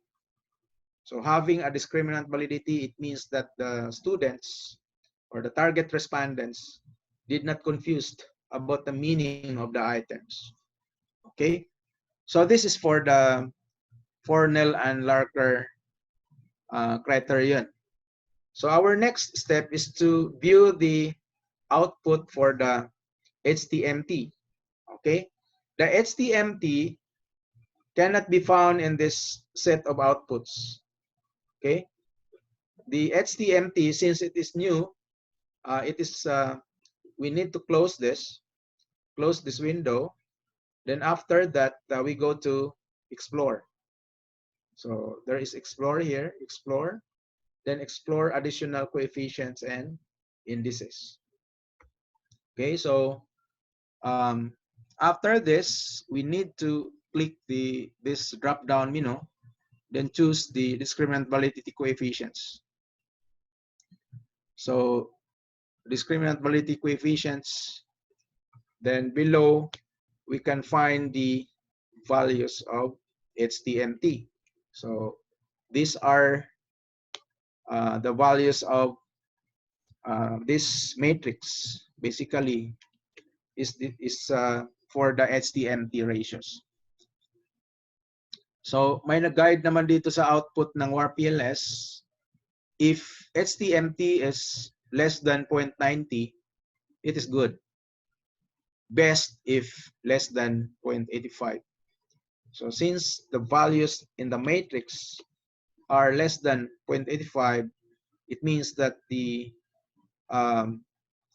discriminant validity for satisfaction, trust, and loyalty is described or interpreted as best discriminant validity.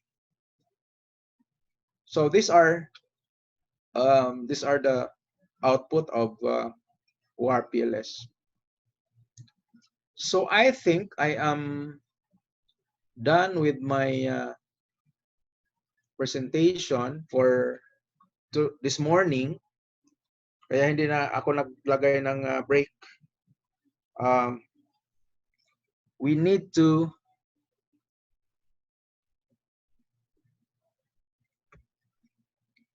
proceed na tayo sa Q&A just in case you have questions, I give the floor to Dr. Ortia for the Q&A. Just in case lang na mayroon kayong questions. Sir, ako po, Thank you, sir. Yes, sir. di ba sir kanina doon sa file mo may nakalagay ka na type yung reflective at Yeah. saka constructive. Pwede ba sila sa isang, for example, isang item na satisfaction, pwede ba silang join sila doon yung iyong statement tapos same lang yung procedure nila o magkaiba sila ng pag rinases mo sila, sir? Okay. So there are two types of variables, latent variables specifically. One is the reflective and the other one is formative. So mamimili po kayo kung mag-create kayo ng instrument, you decide kung ano yung gagamitin mo, kung reflective ba o formative. So mas maganda siguro ipapakita ko sa para makarelate kayong lahat, pero tomorrow kasi ang ano natin discussion about it, reflective at saka formative, difference between the two.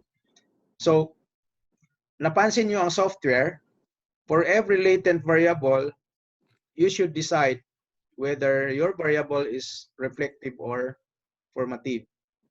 So kung formative, huwag mong haluan ng reflective na items. So lahat dapat ay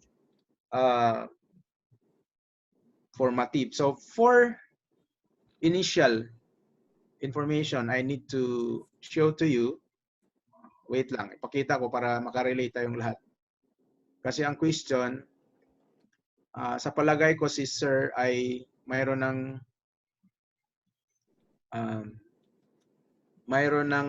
knowledge about reflective and formative. Siguro nakarinig na si Sir sa discussion ni Dr. Lakap. Okay, so I need to show this screen. Bukas pa to pero because na-question na ninyo, so I need to show this. Wait lang. Okay, so I think you can see it on your screen. There are two types of latent variables. So I need to show one. Okay, so we have here same latent variable, satisfaction with a meal. So the items are I am satisfied with this meal, and the other one is after this meal I feel full. Okay, assuming that we want to create an instrument or a variable, our variable is satisfaction with a meal. So of course we provide or we write some items. So I am satisfied with this meal, and the other one is after this meal I feel full. Assuming that the respondent is a vegetarian siya, then hindi siya satisfied dahil ang menu ay yung pork, for example. So less satisfied siya dahil vegetarian. So most likely ang sagot niya sa baba, sagot niya sa second item ay after this meal I feel full, so mababa ang sagot niya. So in other words, if the person is less satisfied on item number 1, most likely he or she is also less satisfied of the other item. If for example, hindi siya vegetarian, mahilig siya sa karne, dahil pork ang main menu, so very satisfied siya sa number 1, and most likely very satisfied also in number 2. So these two items are correlated. Yun yung ibig sabihin ng reflective latent variable. So highly correlated indicators, then the LV, the latent variable, causes the indicators. Whereas same latent variable, satisfaction with a meal, ang ating variables or ating items are written in a different form. For example, I am satisfied with the main course, then I am satisfied with the dessert. So not necessarily that the two items are correlated. Kasi kung halimbawa pork mo tapos hindi vegetarian siya, so mababa yung sagot niya. Pero highly satisfied pa rin siya sa isa dahil ang dessert ay mixed fruit salad, for example. So not necessarily that the items are correlated. If they are not highly correlated, then we can call it formative latent variable. So for every latent variable, we choose whether it is a formative or reflective. So another example, tapusin ko na lang para for tomorrow's discussion. So drunkenness, for example, sukatin natin ang drunkenness. Yung reflective, yung mga items dito nasa box, dizziness, speech blur, slow reactions, lahat yan ay sabay-sabay na indicators. Mag-reflect yan sa taong lasing. Di ba? Sabay-sabay. Ibig sabihin, kung lasing ang tao, ito yung mga mag-reflect sa kanya. Kaya reflective latent variable. And these items or these indicators are highly correlated. Whereas, dito sa kabila, yung formative latent variable, not necessarily that a person should drink all the three. Hindi kailangan ng tatlo. Maaring zero beer, maaring zero wine, pero maraming liquor. Malalasing pa rin siya. So, not necessarily na beer, wine, liquor, the amount of these three are correlated. Not necessarily. So, not highly correlated indicators, the LV, the latent variable drunkenness is caused by the indicators. Pabaliktad yung direction ng arrow. Okay? So, another one, we have reflective latent variable. For example, we want to create an instrument that can measure about satisfaction of customers in a hotel. So I feel comfortable in this hotel. So that's one. So if you are comfortable of that hotel, so you might likely happy to stay in that hotel. And of course, the tendency, if your rating in the first two items are high, most likely you will recommend that hotel to others. So yan ang ibig sabihin ng highly correlated indicators. Then the other one, not necessarily na highly correlated because, for example, the service room is well equipped. Yes, pagpunta mo doon pagdating mo sa room, kita mo well equipped yung room. The room is well equipped. Then nakaproblema sila sa personnel because hindi friendly yung personnel. So, ang ibig sabihin, yung mga items mo dito ay not necessarily highly correlated. Okay? So, pabaliktad yung parang regression siya, di ba? Ito yung dependent, yung satisfaction. Your level of satisfaction depends on the items being rated. Okay? It is different to the reflective because your rating on the items depends on your level of satisfaction. So that's the difference between the two. So if the question is about the choices of which type is appropriate, so depende yan kung paano mo ginawa yung questionnaire mo at the beginning.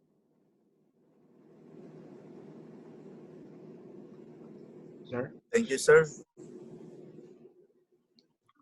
Any other questions? Sir. Hello, sir. Good afternoon. Yes, sir. Good morning. Yes, proceed po. Sir, question ko lang doon sa sir, sa data mo.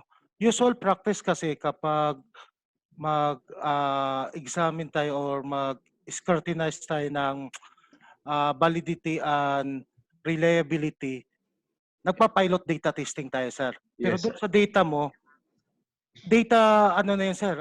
Hindi yun pilot testing, sir, right? Yeah, hindi na. So, pwede palang gamitin sa software na no more pilot testing. The data itself na makukuha na agad yung ano, Yes. validity and reliability. Yes, sir. Kasi wala namang utak yung software. Hindi naman alam kung anong plano ng researcher. Pero one of the goals of pilot testing is ano lang naman eh. You want to know if the students or the target respondents understand the questionnaire, how long it would take for them to complete the questionnaire. So orasan mo kung ilang minutes. Then minsan ang ibang panelist gusto nila i-compute yung reliability. Yes, sir. Pero reliability itself is not enough based on our discussion earlier, kasi may possibility na reliable pero hindi valid. 'Di ba kanina? Reliable yes, sir. but not valid. So mas maganda na mauna yung content validity, i-sure mo na yung content validity, then after the content validity at saka pa i-pilot test. Then for the pilot testing, pwede mo nang i-compute yung reliability coefficient using the software. Click lang naman yung software natin. Okay, sir. Yes, sir. I get it, sir. Thank you, sir. Welcome, sir.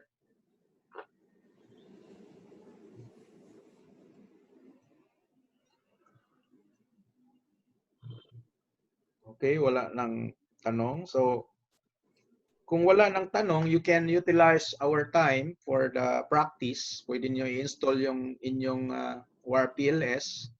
I'm sure the link of WAR PLS nabigay na sa inyo kay Dr. Tia. So, para sa mga wala pang installer, you can just download the installer of WAR PLS from its website.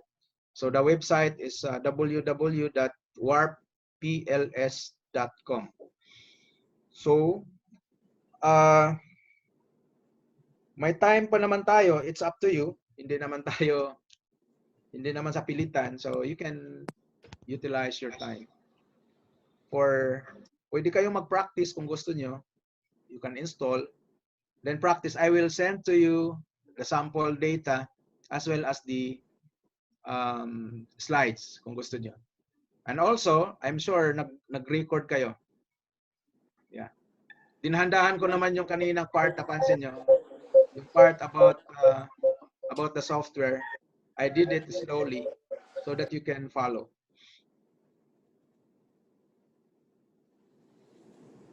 Okay. Thank you, Sir Johnny. Meron pa po ba tayong mga questions? Bago tayo mag-break. Yeah.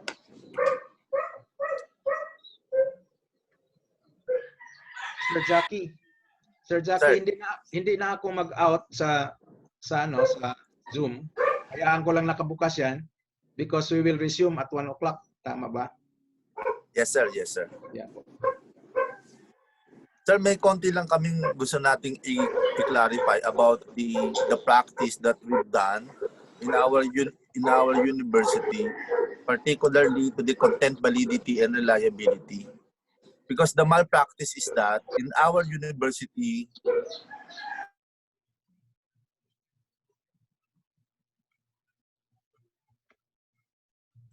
Sir Jack, naka-mute ka po. Sir, naka-ano ka, sir? Sir Jackie, naka... Hello, sir. Yes, sir. Sir, let me clarify about the practice that we do in our university. This is actually the practice done by the Institute for Data and Statistical Analysis. Yeah.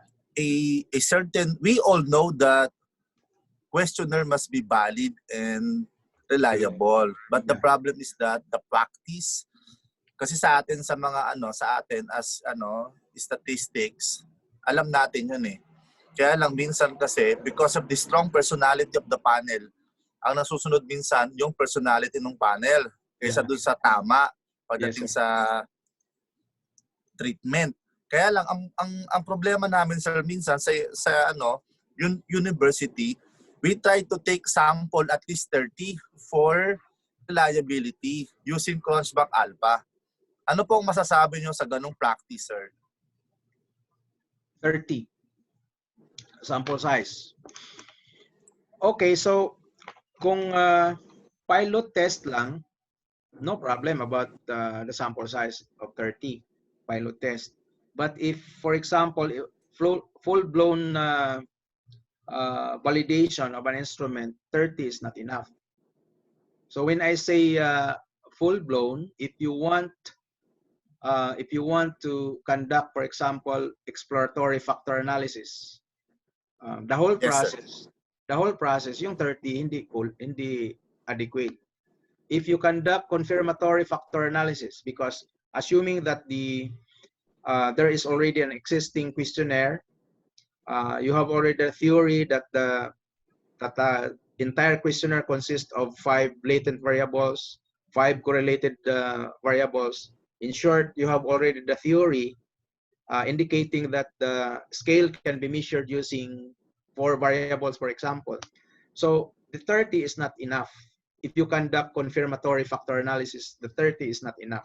So depending on how you use the 30, if you want to use the sample size 30 for the computation of the reliability, that might be enough.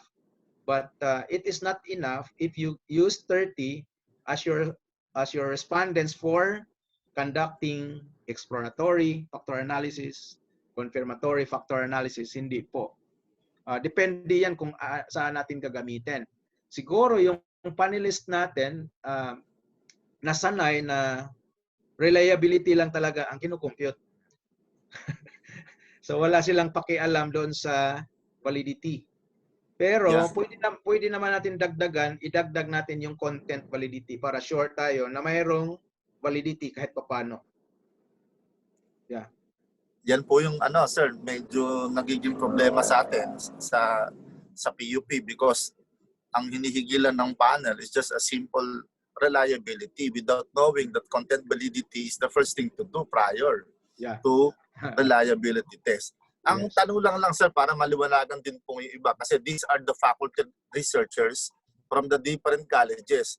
Pag po ba sa questionnaire design, do you prefer, for example, the minimum sample size para sa CFA, for example? Parang nasa question, yes sir. Yeah. Pag CFA, confirmatory factor analysis, rule of thumb, nasa mga 200. Pero mayroon tayong tinatawag na statistical power analysis. Kasi mayroon tayong software din, statistical power analysis to compute for the minimum sample size. Pero marami ding rule of thumb pwede natin gagamitin, and one of that is the 200 for the confirmatory factor analysis. So kung exploratory factor analysis naman, mayroong rule of thumb kay Comre 1992 na 300 sample size might be good, but depending on the characteristics of your data, kasi kung skewed ang data mo, so it needs larger sample size. So ang suggestion ko sa atin, mag-practice tayo, mag-umpisa na tayo na mag-publish ng instrument development. So ang ano kasi natin, yung mga common na ginamit nating study is about comparison. So we want to test if there is significant difference, ganon, mga t-test, ANOVA. And we want also to, another research might be correlational. We want to test if one variable is correlated with many variables. Pero hindi tayo nag-practice ng publication related to instrument development. So mas maganda kung ituturo din natin sa ating university yung instrument development, kumbaga scale development, kasi involved dyan yung content validity, reliability, yung exploratory factor analysis, confirmatory factor analysis. Then if if we mention all this, belong yan siya sa classical methods. Mayroon na kasing modern din. Halimbawa, yung Rush analysis. So you can also use Rush analysis in developing and validating instrument or scale development and validation. Sir, what is your recommended sample size formula to be used in our university? Do you agree to use the Sloven's formula or the Cochrane sample size formula, etc., sir? So if we read the article published by the Philippine statistician, there is an article there. The title of that article is "On the Misuse of Sloven's Formula." So Sloven's formula, yes sir, tama. Sloven's formula has been misused for several years in the Philippines. So ang careful tayo sa paggamit ng Sloven's formula dahil ang Sloven's formula is applicable only if the goal of the researcher is to estimate a population proportion. Pero kung t-test, ANOVA, chi-square, regression analysis, so hindi siya pwedeng gagamitin. So if you conduct statistical power analysis, you can be able to determine the minimum sample size, and the minimum sample size depends on many factors. For example, sample size depends on the statistical power analysis, the effect size, the decision, the errors in decision, like for example the type 1 error and type 2 errors, diba? So finding the optimal combinations of the sample size, effect size, power, errors, and decision, ang tawag natin dyan ay statistical power analysis. So to determine the correct minimum sample size for a particular study, we can conduct statistical power analysis. So mayroon namang mga freeware. For example, in Parsu, we always conduct a workshop about computation of or sample size determination of sample size using G-power. Gumagamit na kami ng G-power. Gumagamit tayo ng G-power para turuan sila na yung sample size pala hindi Sloven's formula lagi. Napansin nyo, para sa mga layman, non-statistics major, maraming software about sample size determination. Ang iba ay commercial, ang iba ay freeware, free. For example, G-power is free. Pero sample power by SPSS, commercial yon. Mayroon sa Stata, mayroon sa SAS, maraming software na commercial. Ang tanong, bakit pa gagawa sila ng commercial software about sample size kung isa lang pala ang formula? 'Di ba? So ang nakagisnan kasi natin Sloven's formula. So alam ni Sir Ortia yan dahil statistics naman yan siya. So alam niya yan, kaso nag-observe lang yan siya sa mga schools natin.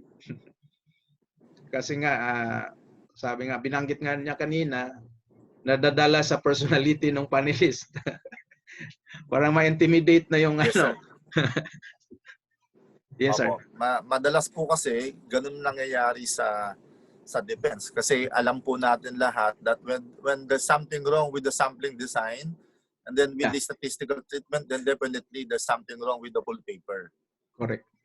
Yun po. Tapos sir, last question lang po para din po sa ating mga faculty researcher. Sabi ko nga po sa kanina, wag po silang mahiyang magtanong sa inyo. Meron po ba kayong required minimum sample para sa qualitative research? Ang qualitative research hindi ko expertise, pero personally narinig ko sa mga experts sa Lasal na for example, nag-interview ka, kapag paulit-ulit na lang, wala ka ng bagong information na makukuha, mag-stop ka na. So, ganun ang ano nila, ang sinabi. For example, may issue ka, may tanong ka, tapos paulit-ulit na lang yung sagot, hindi na nagbabago, stop ka na dyan. Yan. Meron po bang, sir, parang minimum number of na i-interviewin, for example? O kaya kung kailangan po ba, okay na po ba, for example, yung 3, 4, gano'n? Mayroong binanggit sila na 5, most likely.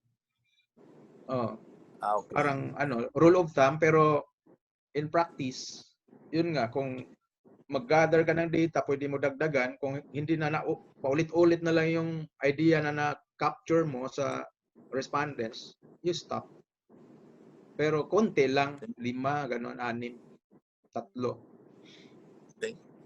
Hindi Thank you, kagaya sir. sa quantitative na marami.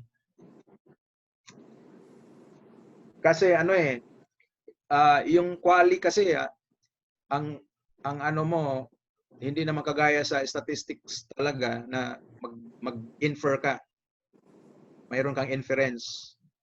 Doon kasi lang, kung ano yung nag-gather mo ng data, the result should pertain to the sample.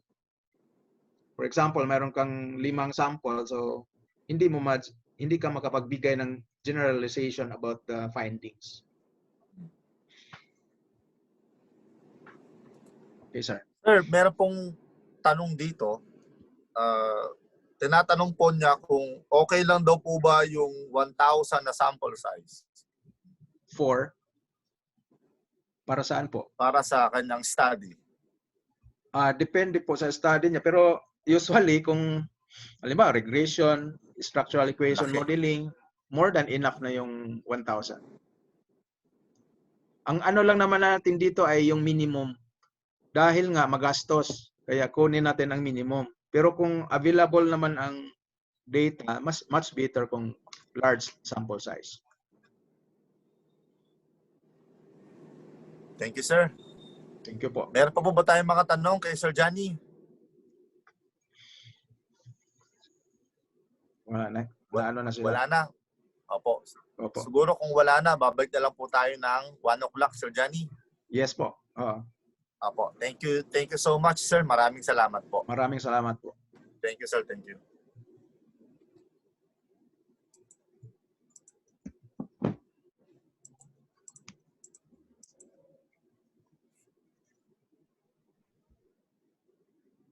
So mag-take muna tayo ng lunch.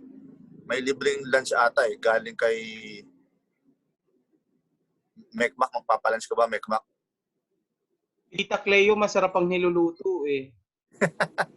Kung nasa bahay ka ni Madam Cleo, ha? Tita? Dapat huwag kayo may magtanong. Halimbawa, kasi kung meron kayong mga gustong itanong kay Sir Johnny, sigurado ako sasagutin niya yan. Kasi matagal na siyang practitioner dyan. Sir, na-try ko ngayon yung dinownload ko. Error. Alin, yung WAR PLS? Oo. Ang ginawa ko, pumunta ako sa site, doon ako nag-download. Ganyan din sa akin nung una eh. Yun nga din, sir. Nakatatlong na ako. Yung sa akin, okay naman. Yung link lang na pinadala sa atin, nung dinownload ko siya, nag-error. Ginawa ko, nag-search lang ako ng WAR PLS. Kasi yung sa akin, luma eh. 4P. Dinilit ko lang. Tapos, yun lang. Download lang ako. Okay naman. Sige, sir.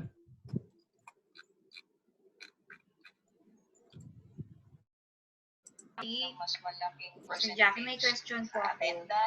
Nasa sa inyo po yan. Ma'am. Sir, yung mamayang hapon pong lecture ni Sir ay continuation nung ngayon po, no? Tama ba ako, sir? Opo. Sir, pwede kayang maka-request na magpa-send ng link kina Sir Daryl nung recording kasi nagme-meeting po ngayon sa COED, hindi ko na po naintindihan yung lecture simula nung nag-meeting ng 10 o'clock. Para po makaka-catch up ako sa mamayang hapon.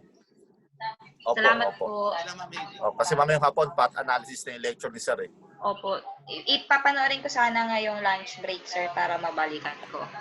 Taray, Mike, makakansipag ko, di ba? Wag ako, Hazel. Hindi, sir, hindi Diretsuhin ko mo na kasi si boss na mamaya. talaga naiintindihan. Alam mo, Hindi ko kasi Actually, may talaga kopya. naiintindihan. mas naiintindihan ko pa si Dean. Mahirap maintindihan pag dalawang meeting ina-attendan. Opo, kaya hingin ko sana yung link. I feel you. Ibig Mas sabihin importante may yung meeting tanong. kayo sa co-ed ngayon. Opo, sir, ongoing pa. Eh, simula po na Ah. nag-start, hindi ko na po talaga naintindihan. Di bali, ipapadala ata ni ano. Ang alam ko, nagre-record si Bekma.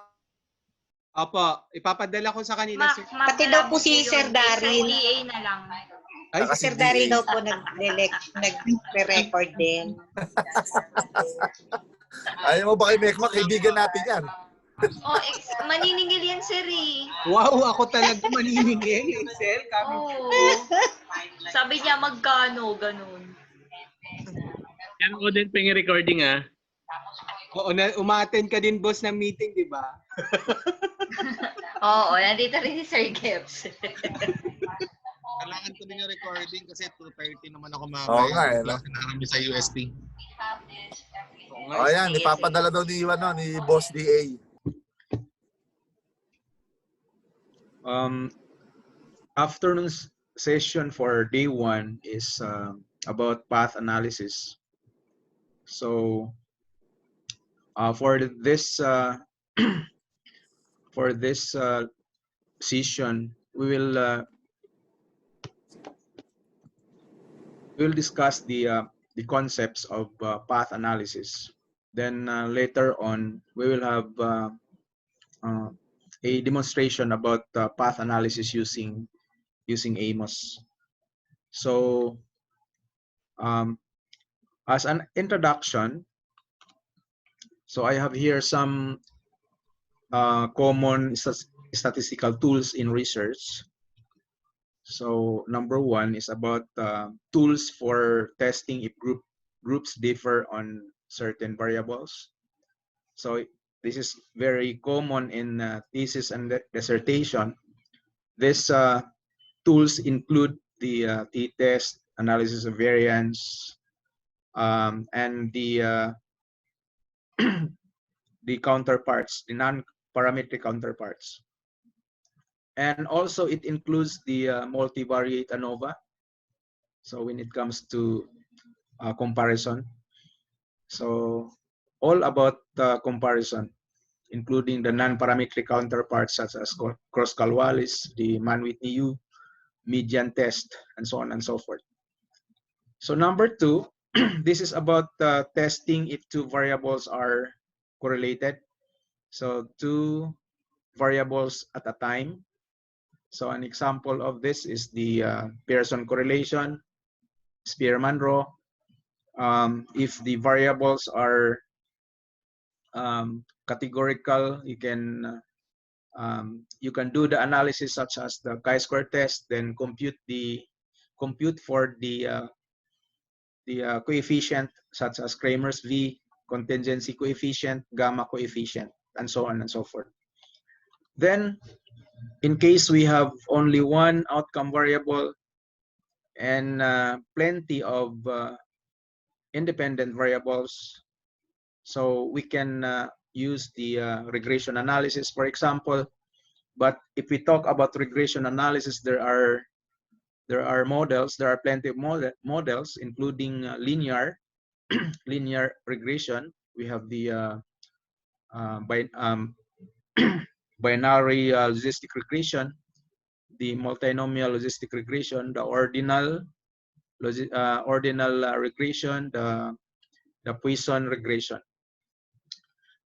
for count dependent variable. Then another one, number 4. This is beyond t-test. So for example, if we talk about pre-test and post-test design, meaning if your research design is pre-test and post-test, we can utilize the dependent t-test or the paired t-test. If we, for example, our research is about testing the effectiveness of our training module. We can apply the pre-test. We give or we administer the pre-testing. Then after the pre-testing, we provide the training. We implement the training. Then after the training, we will have the another test. We call it post-test. So pre-test and post-test. So we only have 2 measures, before and after the training. So we can extend that to several measures. For example, pre-test, then we will have post-test several times. Post-test 1, post-test 2, and so on and so forth. So it belongs to longitudinal study. So we can determine, or we can test if there is significant change from time 1 to from initial time up to the end of the last point, last period. For example, you have measures for 4 consecutive occasions: time 1, time 2, time 3, time 4, time 5. So something like that. A very good example of that is the system in the DepEd. First periodical test, second periodical test, third, then fourth periodical test. We can investigate if there is a significant change from time 1 to time 2, or from time 1 to time 4. Of course, if we utilize the pre-test and post-test design, we do not include the data in time 2, time 3, and time 4. So we only include the initial and the final as a pre-test and post-test. So in the advanced modeling, we can include multiple measures. One example is the one that I mentioned. We have first periodical test, second, third, fourth. So we can include that, then investigate if there is change, there is increase, or there is decrease over time. Then another one, the number 5. These are tools for scale development and validation. So this this can be or if you develop a new scale, then validate. So the results is or are publishable. So meaning to say, there are journals that accept scale development and validation. So some examples of these tools include the exploratory factor analysis, the confirmatory factor analysis, the rush analysis, the item response theory models. So we can apply them in the instrument development and validation, then publish. Then another one is number 6, tools for building a theory. So if our goal is to contribute to the body of knowledge, contribute to the literature of our field of specialization, so we can build our own theory. Then of course, some models include the confirmatory factor analysis. So for example, if you have a new variable that you want to create some measures or some instruments for that new variable, then after conducting exploratory factor analysis, you found out that your new variable can be measured using 4 dimensions. Just an example. So okay, so another one, after building a new theory, you can also confirm or you can test an existing theory, meaning to say there is already a theory, an existing theory, and your goal here is to test, to confirm the theory. Then if the theory does not hold using your data, your population of interest, then you can modify the theory. So there might be a good or acceptable model. There might be an acceptable model. So the acceptable model might be the result after the modification of the model. So these are the seven different tools. So I just call it some because other statistical tools are not included here. So for example, the time series data. So I did not include that kind of data in this statistical tools. Okay, so for today, for this session, so we specifically explore the path analysis. So this path analysis can be applied when our research is model testing. Okay, so if you have a model or if you have a theory, you can apply path analysis in testing the theory. Then after the discussion of the concepts, we will I will provide a demonstration on how to use the AMOS in testing the model. So it's number 7 actually. So number 7 meaning this path analysis is part of the structural equation modeling. Okay, so for path analysis is used to describe the directed dependencies among a set of variables. So we have plenty of variables involved. Then path analysis was developed around 1918.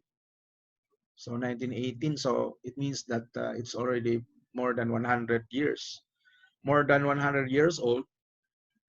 And I surprised why not all people or not all graduate schools in the country know about path analysis.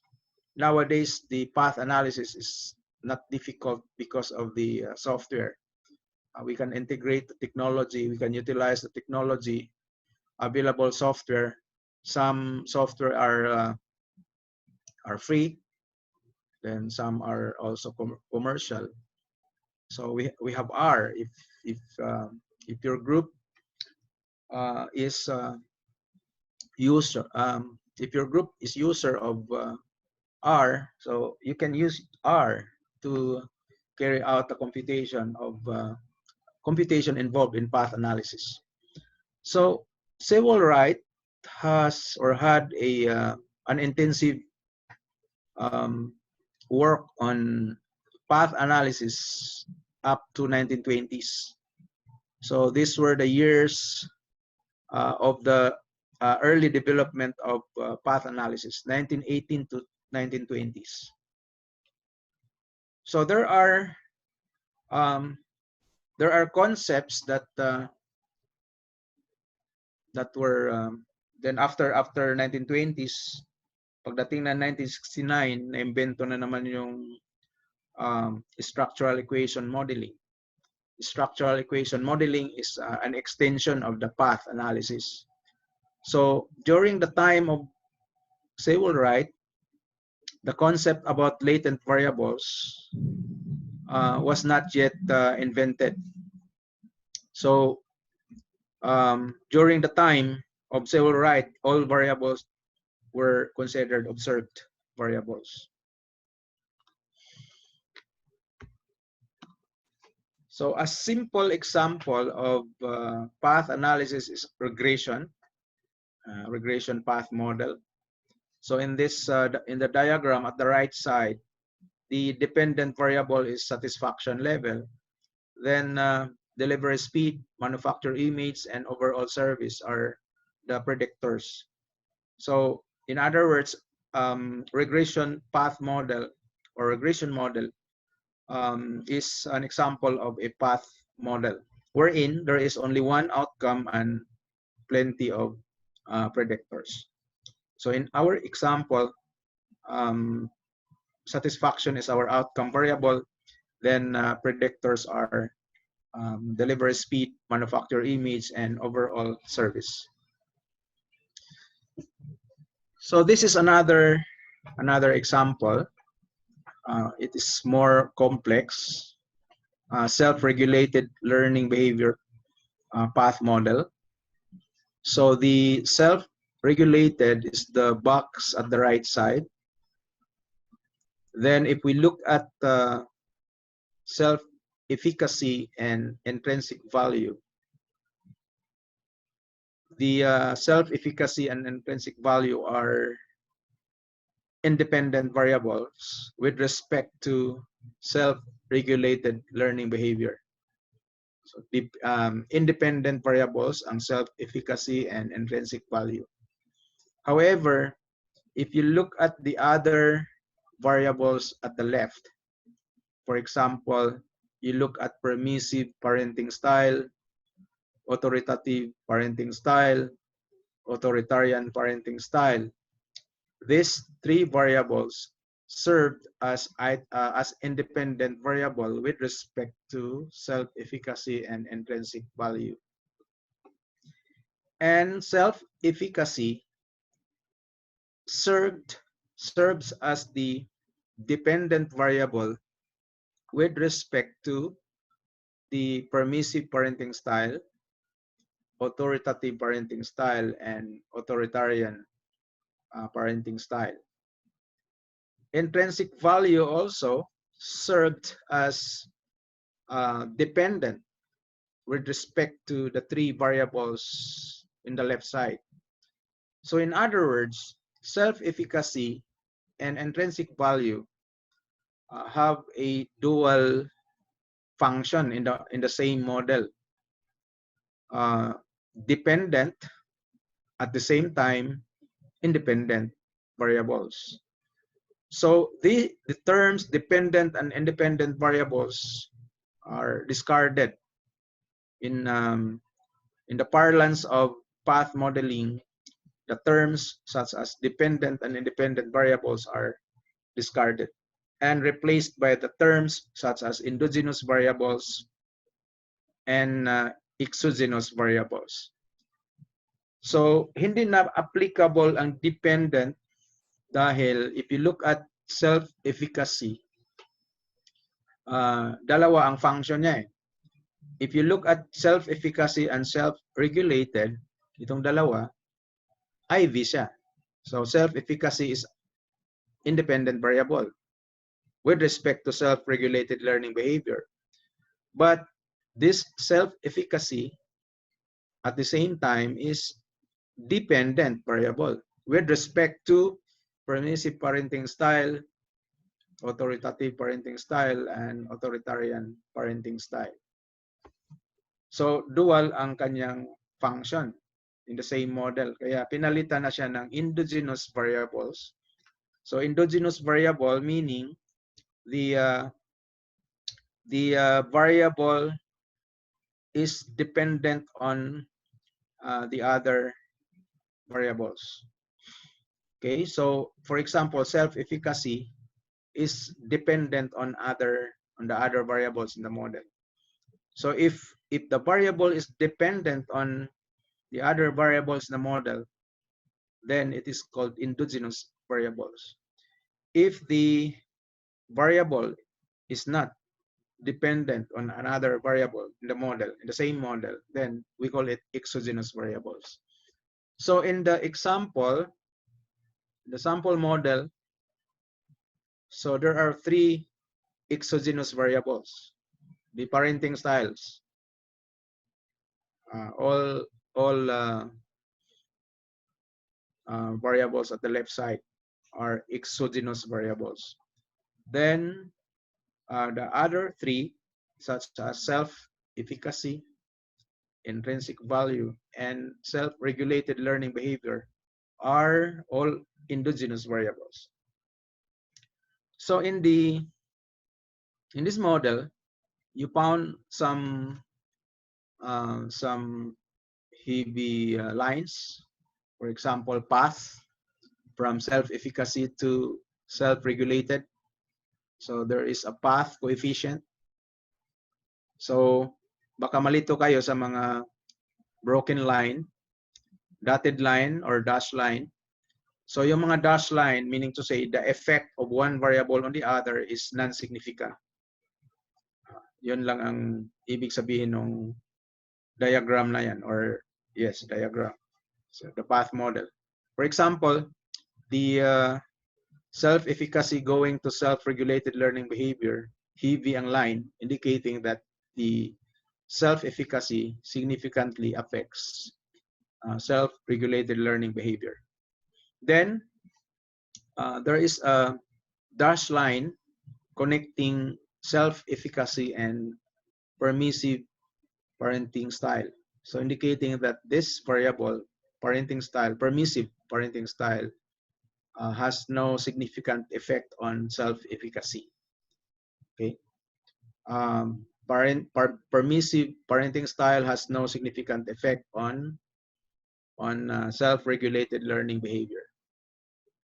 Then, moreover, permissive parenting style has no significant effect on intrinsic value. Okay. Then the nice about path modeling is that first, the path model can represent the research model to be tested or confirmed. So in our language, dyan sa thesis and dissertation, tawag natin dyan ay conceptual framework. So in our conceptual framework includes the diagram showing the interrelationships among the variables of the study. So the conceptual framework, which is represented by a diagram, the diagram indicating the interrelationships among the variables, the dependencies among variables, we call it research model. So the research model, the conceptual temporary model. Kaya nga, we need to investigate further dahil hindi pa tayo sigurado kung tama ba yung mga connections ng mga variables. So that's the main goal of the research, to investigate the interrelationships among the variables as reflected in the framework. Okay. So the goal here is to confirm if your gathered data and your path model are consistent. So in other words, you have this proposed theory. Your proposed theory is represented by your framework, your conceptual framework. Then, based on the variables in your framework, you identify the variables, of course. You decide which questionnaire shall be utilized in gathering the data. Then, after the gathering of the data, your sample data will be fitted to the path model. So, of course, your path model is basically your research model. The path model is the representative of your research model. So it's your path model is the statistical diagram corresponding to your research model. So we need to see if your sample data and path model are consistent statistically. When we say consistent, the goodness of fit are acceptable. we want to see if your data can be modeled by your path model. So if when we say can be modeled, meaning to say your sample data and path model are statistically consistent. Statistically consistent, meaning to say the goodness of fit statistics are within the acceptable range. So if the sample data and path model are well fitted, meaning to say statistically acceptable, then the researcher should look for then the researcher will say that it is confirmed that my research model is acceptable. However, if the sample data and path model are inconsistent, then the researcher should look for a well-fitted modified path model. Meaning to say, you can check whether you can look for an acceptable model. You can modify your model. You can look for a model that is well fitted with your data. So, kaya ang sabi dyan ay model testing. So you want to test the existing theory, which is represented by your research model, your conceptual framework. Temporary yun.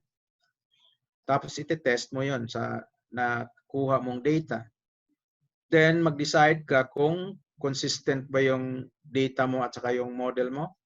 Kung consistent, then you accept. Then proceed. Then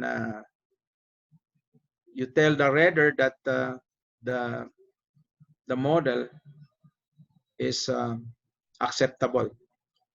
The theory still holds for your population under investigation. However, if the model is inconsistent with your data, then you modify the model until you can look for the alternative path model. The alternative path model shall be your final model. And that might be your contribution to your field of specialization. So, ang mahirap kasi gawa lang tayo ng gawa ng research, wala namang contribution, wala namang bago doon sa existing. So bakit pa natin aralin? Maliban na lang siguro kung you have a different population. For example, if the theory tells you that X affects Y and the respondents are hearing people, mayroon din kasing ibang population na deaf, yung mayroong kapansanan sa pangdinig. So sa tingin nyo ba ang X affects Y as your theory still holds for a different type of population? Yun, pwede yun. Pero sa atin kasi, tinitest pa rin natin yung gender affects math performance. So matagal na yata ang theory na yan na gender is a predictor of math performance. So inuulit-ulit na lang natin. So hindi na tayo nakakausat. So mas maganda yung ating gagawin may contribution sa field of specialization. So earlier I talked about conceptual diagram. So this is just an example. So we have the attitude, subjective norm, perceived behavior control. These three variables at the left are hypothesized to have effect on intention. Then intention have effect on the behavior. Then behavior is caused by perceived behavioral control. So this is the conceptual diagram. The researcher, ang researcher, alam niya yung mga connections ng mga variables na yan because the researcher conducted an intensive review of literature. Di ba? Alam niya na yung attitude has effect on intention. May arrow dahil ni-review niya yung literature. Alam din niya na yung subjective norm has direct effect on intention kasi nga dahil sa literature review. In short, lahat ng relationships among the variables are based on the results of the review. Okay? So, sa kanyang pag-review, the researchers or the researcher did not found any research indicating that attitude, subjective norm, and perceived behavior control are correlated. So, walang connection. So, ibig sabihin, hindi nag-exist doon sa literature review. Okay? Ang nag-exist lang yung mga arrows na nandyan sa diagram. Lahat ng na-review niya ay reflected in the diagram. So, yan ang pinaka diagram niya. So, conceptual diagram. There is a possibility that during the review of literature, hindi pa nag-exist itong mga 5 variables na yan. Ibig sabihin, wala pang nag-investigate about it. Mayroong investigation, hiwa-hiwalay. For example, 5 researchers investigated that attitude affects intention. Then another articles stating that intention has effect on behavior. So kumbaga watak-watak yung mga articles. Tapos nung pinagsama-sama na niya, ito na yung result. And of course, wala pang nag-exist na literature. Just an example lang ha. Example lang naman yan. Hindi nag-exist sa literature yung relationship among the three variables at the left side. Ngayon, if we gather the data, then ang result natin, the proposed model based on the framework is this one. Okay? The results show that the data and the model are statistically inconsistent. If we use the chi-square, ang chi-square kasi ang alam natin, di ba, observed minus expected. The observed na tinutukoy dito is the gathered data. Yan yung observed. The expected values are based on the model. So observed minus expected, if the chi-square is very small, it means that there is discrepancy or there is only a small discrepancy between the model and data. So ang goodness of fit statistics, yung chi-square actually. The smaller the value of chi-square, the smaller the discrepancy between your data and model. Kaya we want that the chi-square is very small. The question is how small is the chi-square? Napansin nyo kung yung chi-square kasi is skewed to the right. Skewed to the right. So if the p-value is greater than 0.05, then it means that your chi-square is significant, or you can accept the model. You can accept the model if your chi-square is very small. Statistically, the chi-square is small if the p-value is greater than 0.05. Okay, so our p-value should be greater than 0.05. Yan. So meaning to say, if the p-value is greater than 0.05, then we can accept our model. Okay, meaning to say accept, it means that your data and model are consistent statistically. Okay. However, chi-square is a function of sample size. Okay, so the larger the sample size, the greater the likelihood na ang p-value mo ay less than 0.05. So there are fit indices in the literature that can be used as alternative to the p-value. So ibig sabihin isang titingnan natin p-value. The p-value should be greater than 0.05.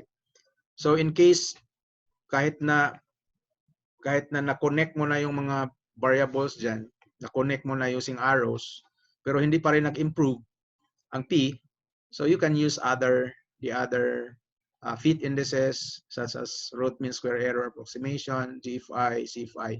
We will have a separate slides for the fit indices. So in other words, your proposed model, ito yung nasa taas, hindi siya acceptable. Then fortunately, because of the technology, the software can provide us a guide kung saan ba nagkulang. Ano ba ang kulang para magiging fit?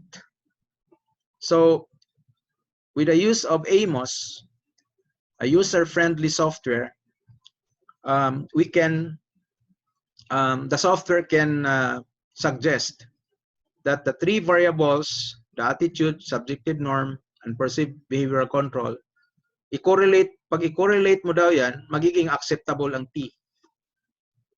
So meaning to say, the chi-square will decrease if, tingnan nyo, ang chi-square kanina 55.364. Mag-decrease ang chi-square from 55 to 0.847. So lumiit na.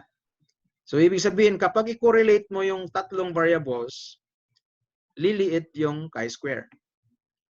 Again, small chi-square indicates consistency in the data and model. Kaya lumalaki ang p value. So larger p indicates that your model is acceptable. So imagine this is your framework. This is the model based on your framework. And yung nasa baba, yan yung modified model mo. So that is the modified model. So meaning to say, the contribution of the researcher is on the correlations among the three variables: attitude, subjective norm, and perceived behavioral control. Kasi na-discover niya na correlated pala yan. Although doon sa literature walang sinabi. So we can see the possible contribution of the researcher to the field of, especially to the body of knowledge in this field of specialization. So the proposed model is not acceptable. The acceptable now is your alternative or your improved model. So that would be your contribution. So the results of the proposed based on the proposed model, ilalagay mo yan sa thesis mo or dissertation para masagot mo yung mga hypothesis mo. Ilagay mo yan. Pero sabihin mo na hindi siya nag-fit statistically. That is the reason why you developed another model and you call it improved model or your alternative model. Your alternative model is better than the proposed model. Your alternative model is the better one. Kasi it has supporting data indicating that the model and data are consistent statistically. Okay, so in other words, there is a possibility that your framework is not acceptable. Pero ang practice kasi natin, hanggang doon lang tayo sa hypothesis testing. Tinitest lang natin kung attitude affects intention, subjective norm affects intention, perceive behavior control affects behavior. So ganyan lang tayo. So at the end, wala tayong ginawang further investigation about the model, kung acceptable ba ang model o hindi. So I'm sure of that. Many universities do not do this. Nag-stop na sila dito sa hypothesis testing. Pero wala silang ginawang further investigation about the model. So this is the, kasi ang dapat balikan natin yung ating framework. Kasi 'di ba mayroong mga non-significant. For example, in this case, subjective norm is not a significant predictor of intention in this result. 0.09 kasi yung coefficient. Hindi na natin binago yung framework natin. Nag-stop na tayo sa hypothesis testing lang. So, dapat mas maganda sana kung balikan natin yung framework. What will happen to the framework if some of your hypotheses are not acceptable? Okay? So kung walang effect yung ibang mga variables dyan, what will happen to your framework? So hindi na tayo bumalik na ganun eh. Dumiretso na tayo sa pagsagot ng ating hypothesis test, hypothesis. Okay? We don't have investigation about the consistency of our data and model. So dito sa path analysis, you can further provide information such as the alternative model. So kung mayroon kang additional links among the variables, that would be your new contribution to your field of specialization, to the body of knowledge, to the literature of your field of specialization. Another example is this one. This is the conceptual model. The right side, we have choice of secondary school. We have the teacher recommendation. So, of course, the recommendation of teacher can influence the choice of secondary school of the student. Kung sabihin ng teacher sa PUP ka, so malaking factor yon sa decision ng bata. Then parents' preference also might have influence on the choice of secondary education. Then the choice also, or the score also of the entrance exam might be another factor. Okay? However, yung teacher recommendation, parents' preference, school test might have other factors or might have other variables affecting on them. So bakit nag-recommend ng teacher? So the teacher recommends because of this factor, scholastic achievement. Okay. Then the parents also might prefer this university because of the scholastic achievement. Then mataas siguro yung score because of this achievement, scholastic. Then scholastic achievement also is affected by the quality of elementary school and social economic status. This model was taken from the training manual of SPSS. Okay. Then we want to test if this model is acceptable. Okay, so the upper part, okay, hindi gumana yung aking animation. So the upper part here, meaning to say the direct results of our path analysis show that the chi-square is large because the p-value is 0. So 410 is the value of chi-square. So it means that there is a need to modify the model with the help of Amos. With the help of Amos, the researcher found out that there should be other path should be introduced in the model so that the p-value becomes greater than 0.05. So for example, the quality of elementary school sa original na model may effect lang doon sa scholastic achievement. Pero pagdating na sa actual data mo, yung quality of elementary school, mayroon palang link doon sa teacher recommendation, may link doon sa parents preference, may link din doon sa school test. Okay? Test score. Then yung social economic status. So in the original model, the social economic status has effect on scholastic achievement.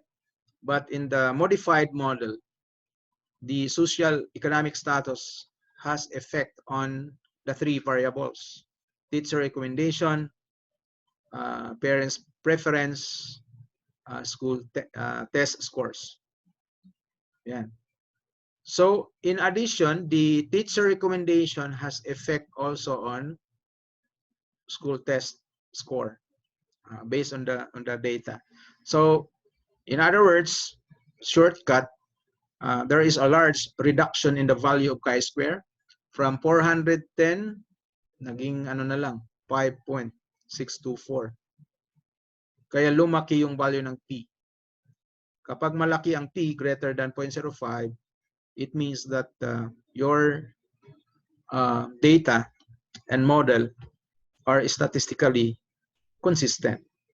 Yan ang tinatawag sa statistics na goodness of fit.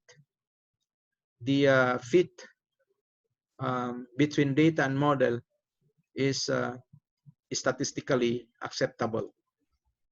Yan yung magagawa ng path analysis.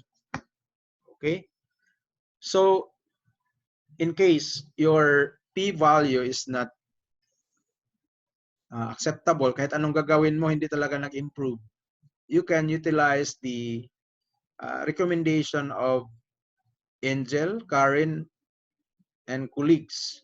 So this article is published in the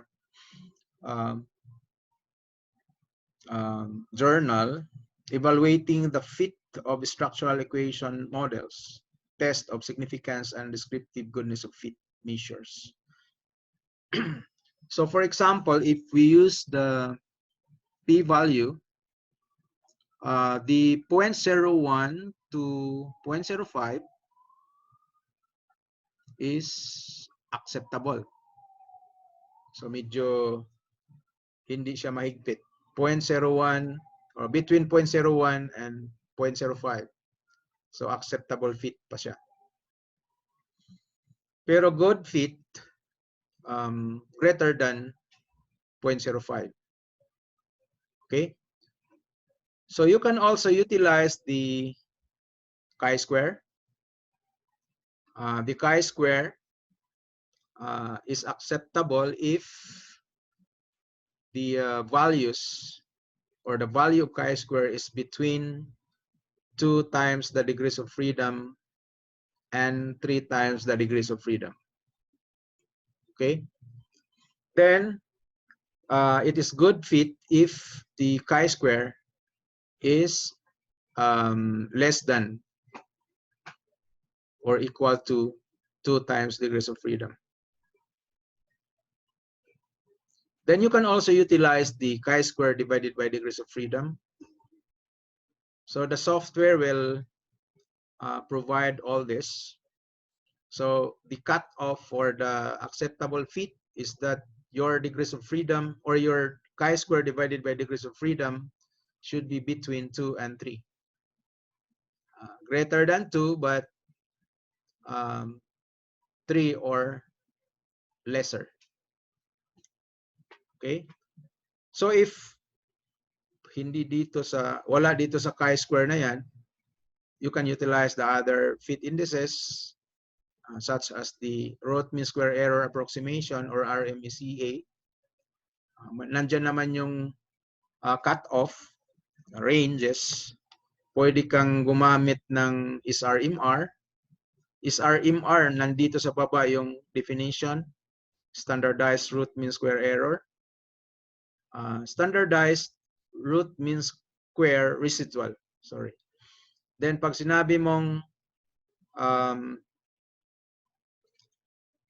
RMSEA, so it is root mean square error of approximation.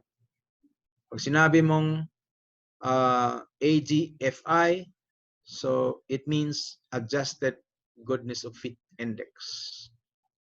If you say CFI, so it means comparative fit index. So nandyan lang yung ano.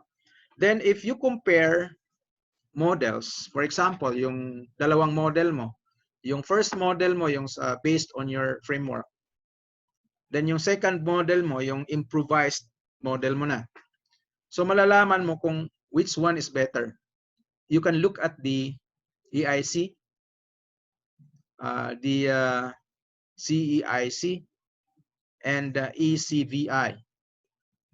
The model with the smallest EIC, ECVI, and CEIC is considered as the best model. Okay.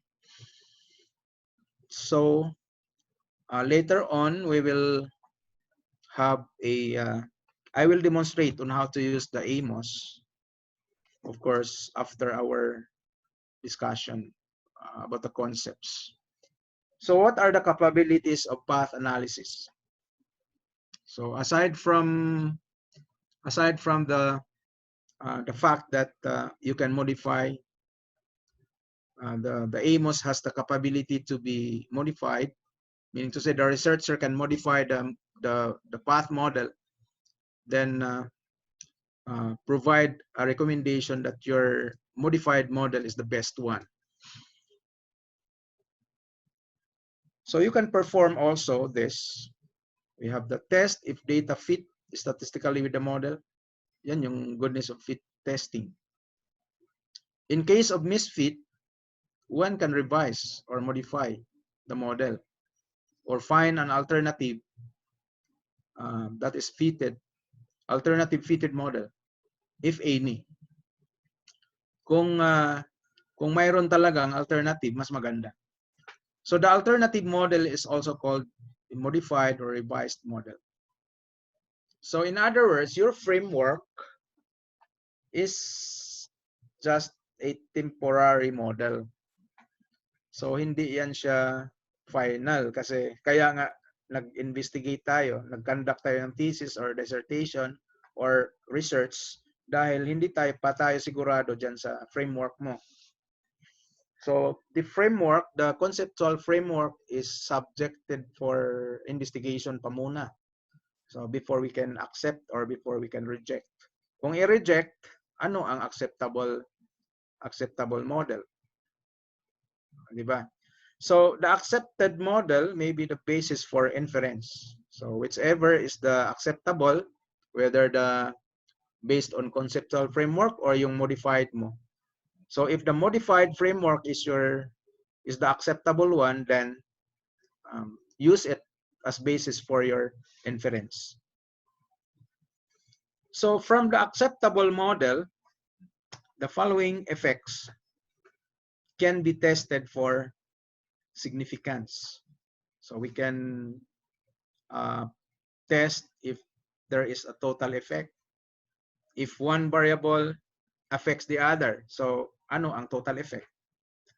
We can also investigate the direct effect. We can also investigate the indirect effects. So kung narinig nyo na yung mediation, so yan yung indirect effects. Then we can also test for correlations among the variables. Kanina, yung mga double-headed arrows, correlation yon. Pero yung mga single head arrow lang, direct effect. Okay? We can also test for the moderating effect. Yung moderating effect, indirect effect shall be discussed intensively in the advanced SEM. Pero for this lecture, magbigay din ako ng konting introduction.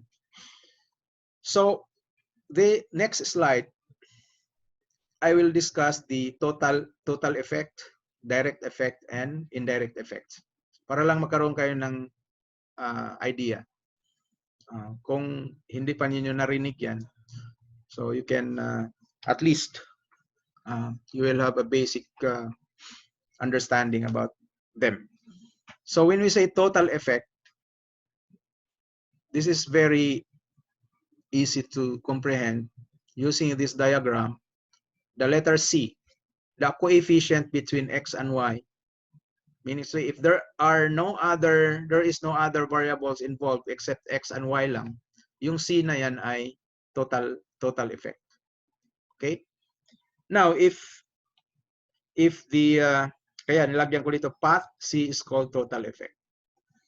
Now, if we introduce letter M, the moderator, if we introduce the third variable in the model, yung C na yan, mababago. Kasi magiging tatlo na yung variables mo. So in the beginning, X and Y only. So C, the path coefficient C, is called the total.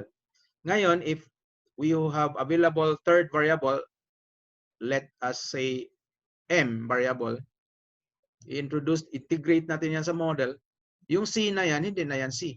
Mababago na yan. So we call it C prime. So the C prime is called the direct effect. The direct effect of X on Y.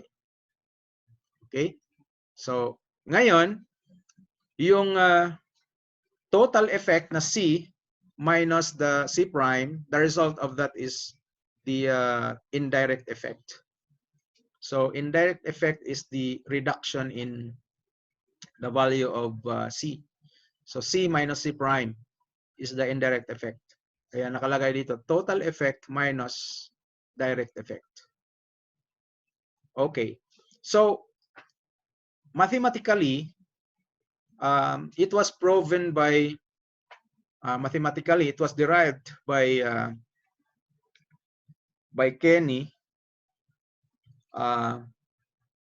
that the C minus C prime is equivalent to A times B.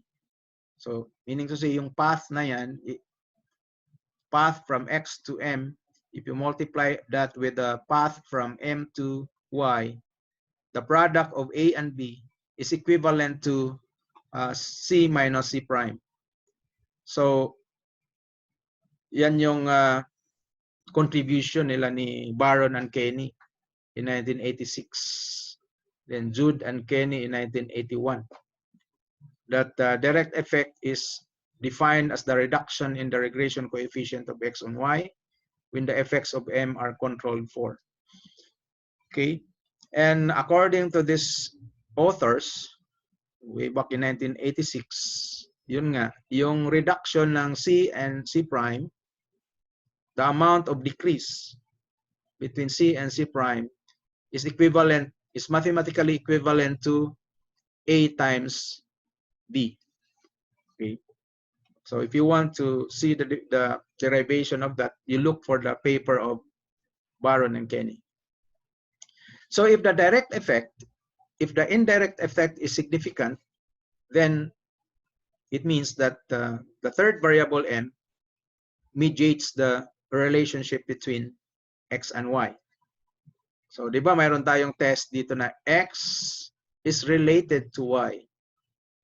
Now, if yung difference between C and C prime is statistically significant, then it means na yung M is a mediator between X and Y. Mediator between the relationship between X and Y. So testing M mediates the effect of X on Y is called mediation analysis. Kaya diyan na umano na ang concept ng mediation. analysis. So there are plenty of approaches in mediation, testing mediation. So the testing mediation with regression analysis by Baron and Kenny, 1986. Ano yung sa kanila? Regression approach, yung kanila. 4 steps. Okay? Then, later on, testing mediation using Bootstrap method with Amos software. Then later on, in 2004, gumawa si Pritzker and Hayes ng SPSS macros for testing mediation using Bootstrap method. So you can utilize Amos, you can utilize the SPSS macros developed by Pritzker and Hayes. Pero sa ngayon, nowadays, hindi na masyado yung kay Baron and Kenny because of the structural equation modeling. Kasi isang bisis ka lang mag-analyze, i-drawing mo lang yung diagram mo, ma-generate na ng software yung indirect effect, total effect, the direct effect, mediation effect. So, kompleto na yun. Okay, so I have here a sample.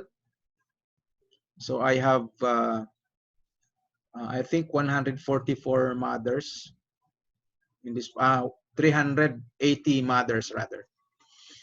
So yung 380 mothers, kinuha niya yung age of the mother, the weight of the mother, then the weight of the baby, yung birth weight, whatever is the birth weight of the baby in grams. So alam natin na ang mother's age affects the weight of the baby. Okay? So the relationship between mother's age and baby's weight, baby's birth weight, is moderated by the weight of the mother. So ibig sabihin, yung edad ng mother affects the weight of the mother. And the weight of the mother, in turn, affects the weight of the baby. So maybe the heavier the mother, the heavier also the baby. Then the weight of the baby, the weight of the mother is affected by her age. So weight of the mother mediates the relationship between mother's age and baby's birth weight. So the software can automatically produce the total effect. So ito yung mediation model mo. And below, ito na yung result ng Amos. So the result of Amos, we can see that the effect of age on birth weight is 18. 18. Ang tawag natin dito ay direct effect. Okay? The direct effect of age of mother on birth weight is 18. Positive. Ibig sabihin positive, the older the mother, the heavier the baby. Yun yung result kasi positive. Okay? And it is, however, this positive 18 is non-significant. So, ibig sabihin, ganito ang interpretation natin dito. Kapag age lang at saka birth weight ng baby, ang total effect ng age of the mother is significant, 21. Meaning to say, if we draw only the age and the birth weight, the path from age to birth weight is 21.37, and it is significant. Meaning to say, age significantly affects the weight of the baby. Without the weight of the mother, without the knowledge about the weight of the mother, generally, yung age of the mother affects significantly with the birth weight. 21 ang coefficient. Ngayon, kung ipasok na si weight of the mother, lumiit, naging 18 na lang. Okay? In fact, hindi lang lumiit, nagiging non-significant pa. So wala na talagang effect yung age of the mother on birth weight. Statistically, there is no, the age of the mother has no direct effect on birth weight. Kasi ang confidence interval, 95% confidence interval, includes zero. Nasa loob ang zero, negative 0.734 to 35.115. So, then aside from that, aside from the confidence interval, ang p-value natin ay greater than 0.05. So, hindi na siya, wala na siyang direktang effect. Yung age of the mother and wala nang direct effect on the birth weight. Dumaan na siya doon sa age of the mother to weight of the mother, then from weight of the mother going to the weight of the baby. Doon na siya dumaan kasi yung A times B, yung 0.75 times 4.46 is statistically significant. So indicating that the indirect effect is significant. So it means that the relationship between age and birth weight, age of mother and birth weight is mediated by the weight of the mother. So when we say mediated, it means that the age of the mother affects the weight of the mother, then the weight of the mother affects the weight of the baby. So that's mediation. So of course, i-discuss naman natin yung mediation in the later part. Yung may mga extensive intensive discussion about mediation, about moderation in the last part, day 3. Okay, ito ay ano lang, pahapyaw lang. Conceptual diagram for the moderating effect. So makikita natin na yung path, mayroong path, ang path may connection din sa another path. So ang tawag natin dito ay moderating effect. So if we translate this diagram, conceptual diagram into a statistical diagram, basically yung X as your IV nag-reflect dito. Then yung M mo, it also reflects in the as predictor of Y. Then the third predictor is the product of M and X. So pero kung paper ang pag-usapan natin, paper about moderation, ganito ang itsura ng ating model. Okay? So X and Y are independent and dependent variables respectively. Then M is called a moderator variable. Then moderator variable affects the direction and strength of the relationship between IV and DV. Yan ang sabi ni so if you use the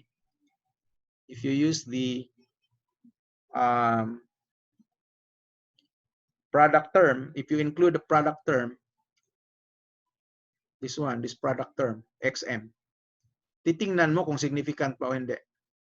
So M moderates significantly the effect of X on Y if XM, product term, is statistically significant.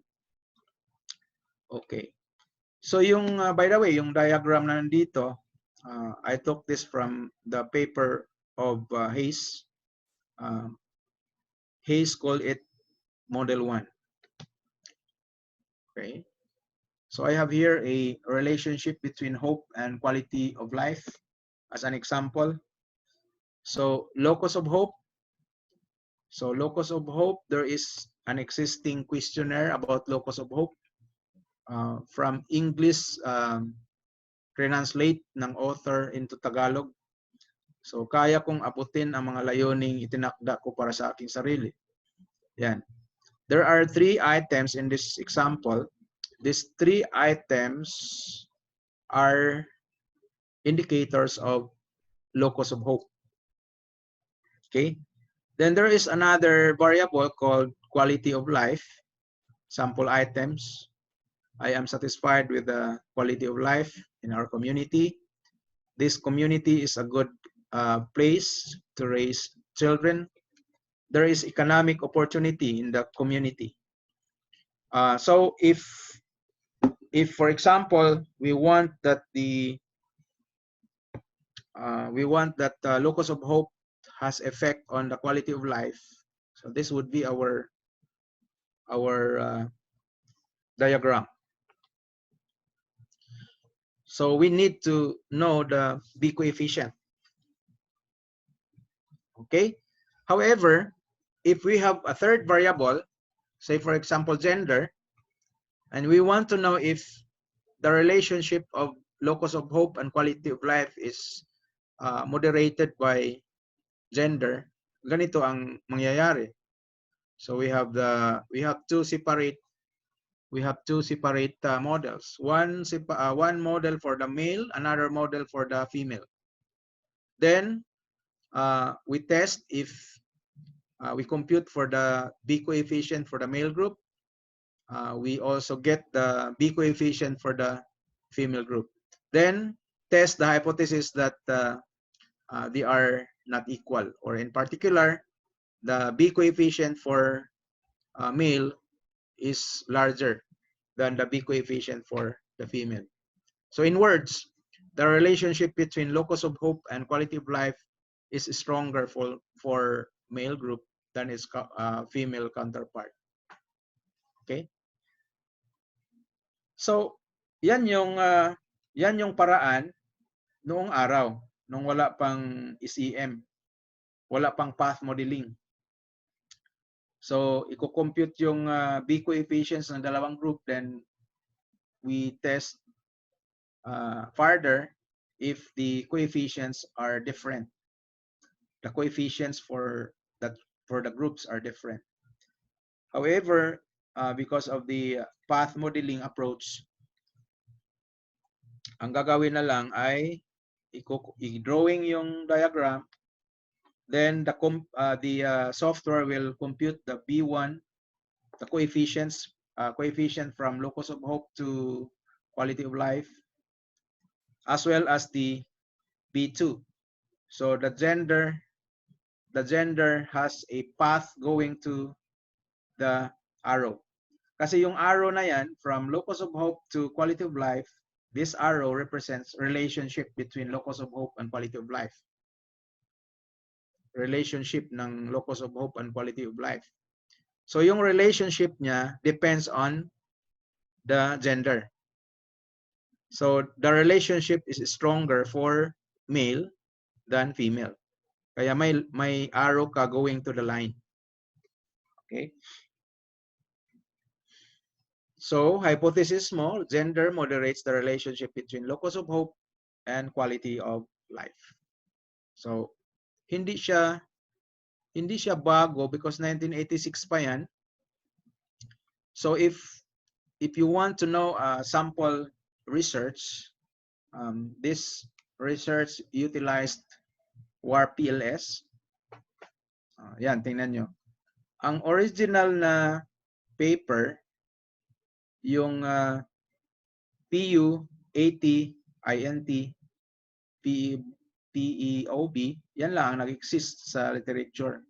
Yung paper written by Iconaro in 2013, nagdagdag lang siya ng variable na PSE, which is consumers perceived self-efficacy. Okay? Then after that, after this, ito na yung result ng software, PLS. So mayroon ka ng B coefficient from perceived ease of online buying going to attitude towards buying online. So yan yung B coefficient. Tapos yung line from PSE, consumers perceived efficacy, going to this path. So yan na yung test niya for the moderating role of PSE in the context of online buying adoption. So ang contribution ni Iconaro of this research is this moderator. Okay? Kasi sa existing literature, yung PU, perceived usefulness of online buying, exist na yan. PU to 80, PU to INT, PU, PEOB to PU and 80. Nag-exist na. Dinagdag lang niya yung PSE, which is Consumers Perceived Self-Efficacy. Okay, so let us have an example using AMOS. So for new users of AMOS, AMOS stands for Analysis of Moment Structures. So if you are a quantity person, you encounter this term analysis of moment structures in physics, in engineering. In AMOS is also a software, or is a software for SEM. It uses a graphical language, no need to write equations or type commands. Easy to learn, user-friendly, user-friendly features such as the drawing tools, configurable toolbars, and drag and drop capabilities. So for example, ito yung, if you open your AMOS, ito yung lalabas. Malamang sa inyo, white ang color nito kasi binago ko na yung akin. So akin, ginawa kong light yellow. Pero sa inyo, white, I'm sure. So, mayroon siyang drawing tools at the left. So, drawing tools, mayroon siyang box. Kung path analysis, box lang at saka arrow ang magagamit natin. Okay. Tapos may eraser. Yung X na yan is eraser. Tapos may cart. Kasi kung gusto mong i-move yung box from one place to another, mamove mo using this cart. Okay? There are many tools. Parang ano, kung karpentero, mayroong mga tools. Kung surgeon, may mga tools siya. So kung SEM or path analyst, may tools din kayo. Okay. So literally, i-drawing mo yung hypothesized model mo. So I have this hypothesized model. The current salary at the right side is affected by the education, gender, age. Okay? Education, gender, age. Yan yung mayroong effect. Then, yung beginning salary also has direct effect on current salary. Job seniority, this is equivalent to the length of service, sorry. So the length of service has effect on the current salary. However, yung beginning salary depends also the age of the employee, gender of the employee, and education. Then education, gender, and age have effect on the length of service. Okay. Yan yung hypothesized, tinatawag nating hypothesized model, or that might be your conceptual model. Your conceptual model minus the errors, error 1, error 2, error 3. Nilagyan na ng error yan dahil sa statistics na yan siya. Ang tawag dyan sa error 1, error 2, error 3, error in prediction. Diba? We want to predict current salary using education, gender, and age. So, mayroong error in prediction. Yun yung E2. Okay?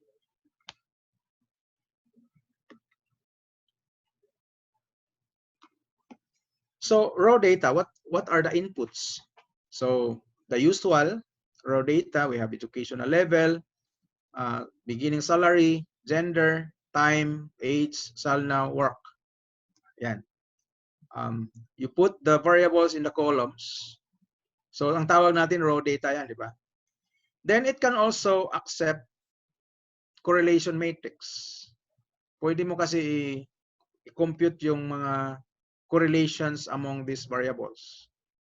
Pwede rin. But let us concentrate on the raw data. Okay? Then the result of AMOS, there are two sets of results. One is the unstandardized coefficients, meaning to say utilizing directly the raw data. Yan yung unstandardized. Di ba kung sa regression mayroon kang unstandardized coefficient. Mayroon ding standardized coefficients. So ito yun. Then after that, of course, mayroon ding text output. So kung sa regression analysis using yung PSS, mayroon kang text output. So dito din sa AMOS, mayroon din. Kaso maraming mga arrows, di ba? Okay? Kasi hindi lang naman DVIV. Okay? Naging endogenous variables na at saka exogenous variables na. So kaya mayroong arrow nakalagay sa output. Okay? Then arrow meaning to say the path. Kaya path analysis. Then of course, we need to see the model fit summary. So sa model fit summary, tatlo. Mayroong default model, mayroong saturated model, mayroong independence model. So alin dyan ang titingnan mo? So ang titingnan mo dyan yung default model. Because the default model is the model if the fit indices of the analyst. So of the researcher. Kung ikaw ang researcher, ang tingnan mo yung default model. Kasi ganito yon. The default model is the model of the analyst. Sabi ko kanina. Then independence model, this is the model where there are no relationships between the variables. Meaning to say, this is the worst model. Kasi ina-assume niya na walang relationship yung mga variables, kaya ito yung pinaka-pangit sa lahat ng models. Then mayroon ding pinaka-perfect. So saturated model naman ang tawag dyan. So the saturated model is a model which fits the data perfectly as it has no restriction. So perfect model kumbaga. Then kung ilalagay natin yung perfect model sa right, then worst model at the left side. Yung perfect model, ito yung saturated model. Yung worst model is the independence model. So there are plenty of possible models. Kaso yung ibang models ay worst model, ang iba naman ay perfect model. Would like that your model is closer to the perfect. Okay? So you want that your model is closer to the perfect model. Kaya yung tatlo dito, napansin nyo, when it comes to, say for example, chi-square. C-mean stands for minimum chi-square.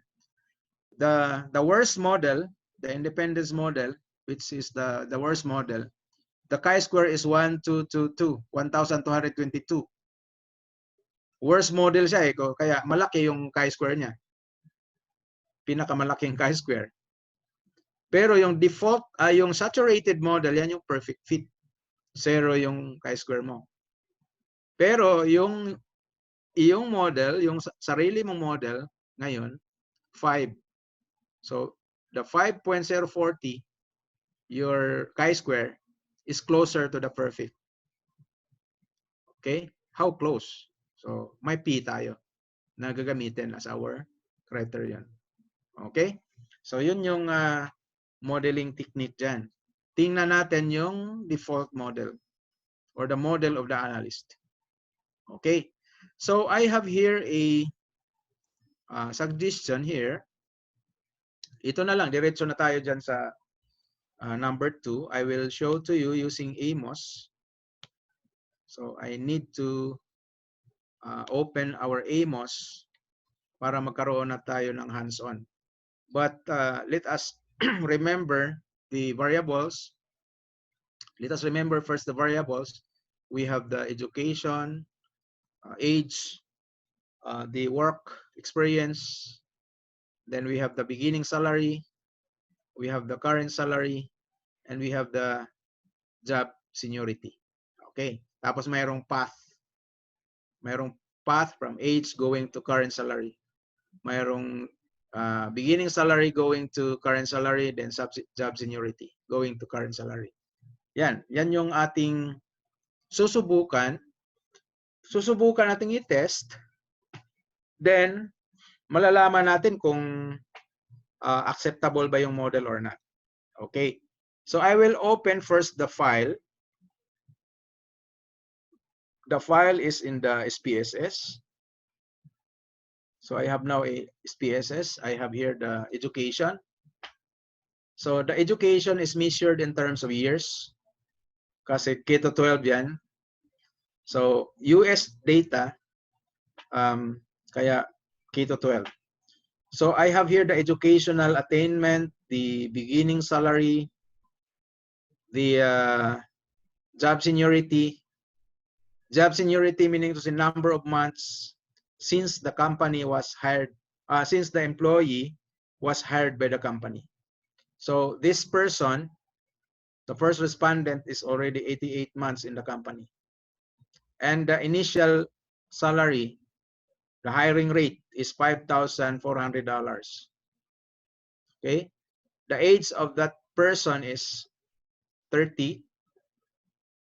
Okay. Then after 88 months, ito na yung kanyang salary, 10,680. Then we have the work experience, which is measured in terms of years.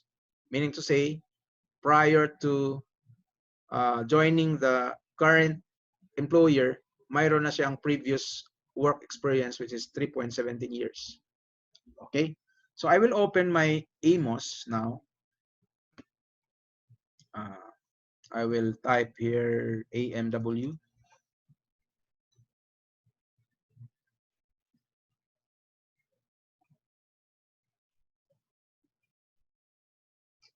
So my AMOS is version 23.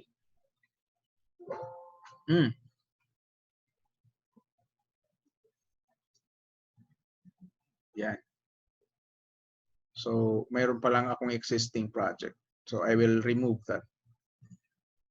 Okay, so this is the AMOS. Makikita mo na yung AMOS. Nandito na yung drawing tools. So if we want to draw the rectangles, so just click rectangles, then go to the drawing canvas. Dito yung drawing canvas. So mag-drawing na ako. So I have rectangle. So this rectangle can be copied. So kailangan ko ng 6 rectangles. So I can utilize this machine, the duplicate objects. I will create 6. So yan, ganyan. Then I have the final box. So I will connect my I will connect these boxes according to my framework, in accordance with my framework. Ganyan yung framework na sinasabi kanina.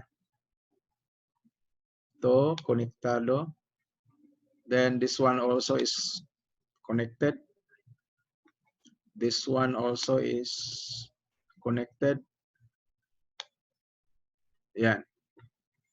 So of course, lahat ng mayroong nakatutok na arrow, ang tawag natin doon ay endogenous variables. So there should be prediction or error in prediction. So di na lang tayo mag-break ha, diretso na tayo sa ating drawing. Okay, so I can put Then error term. So the error term is this icon. So I will click that, then I will go to the box. Then click in the box. So the software will create another component of the model. Okay, so ang tawag natin dito ay error in prediction. Then after this, of course, we will put a label. So the label should be taken from our data set. So i-connect muna natin yung ating AMOS doon sa SPSS. Dahil ang data natin ay nakasave sa SPSS. So I can click this, select data file. Pwede rin dito sa file. File, then select files. Okay. So I can look for the file name. So I think nasa PUP na ano na yon, PUP na folder. So path analysis, employee. Employee.sav is my file, data file. So my data file consists of 474 people, 474 employees. So in other words, I am already connected with the file that yung data file. So the list of my files or list of my variables are in this icon. List of variables in a data set. Okay, so there are plenty of variables. So I can drag them. So for example, sa educational level, so educational level is the first box. So just drag it to the box. Then after that is age. So age, drag it to the box. Then work experience, drag it to the box. So kung hindi magkasya, hayaan nyo lang. Then we have the salveg, meaning to say beginning salary. Then we have the sal now. Sal now stands for the current salary or salary now. So dito natin ilagay yan. Then we have the job seniority. So job seniority is time.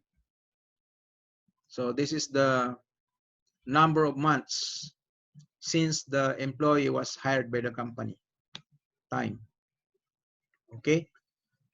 So tama na, nalagay mo na yung variables. So you can now edit. Pwede mo i-edit kasi yung box kasi para magkasya yung. So to edit the boxes, just point your cursor on the box, then right click. So lumabas na yung say beginning salary, then object properties. So you can yung label ang lumitaw dito sa box.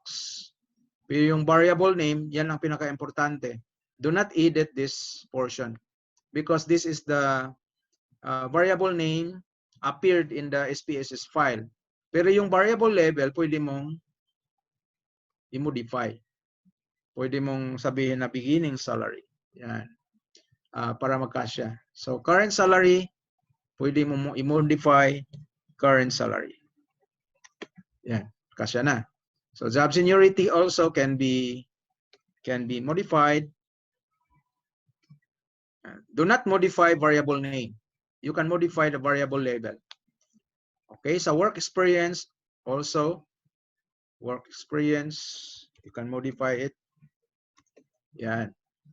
Then after that, you can label also the error term. So right click, then object properties. So you can type error 1. Go to the next error term, type error 2. Go to the next error term, you call it error 3. So the error term should be unique. Okay. So after this, we save. So file, then save as. So I will put it in the folder of PUP. So I will call it path model. Okay, so path model this is our first encounter of AMOS. So lagyan ko ng number 1. So save. Save. So after this, of course, we need to click this analysis properties. The analysis properties also, I think it is available in the view. So kung wala dyan sa view, dito sa, okay, analysis properties. Okay, dito lang ang icon natin sa ano, so ito, this one. Analysis properties. So I think view, analysis properties here. So there is analysis properties in the view, then analysis properties. Click mo lang yan. Pwede rin dito sa baba, this one, this icon. Pwede rin dito sa view. So we have analysis properties. Click. Then you can request the the output. In the output, you can click the say for example standardized estimates if you want. If you want that the outputs are both standardized estimates and unstandardized, you check this.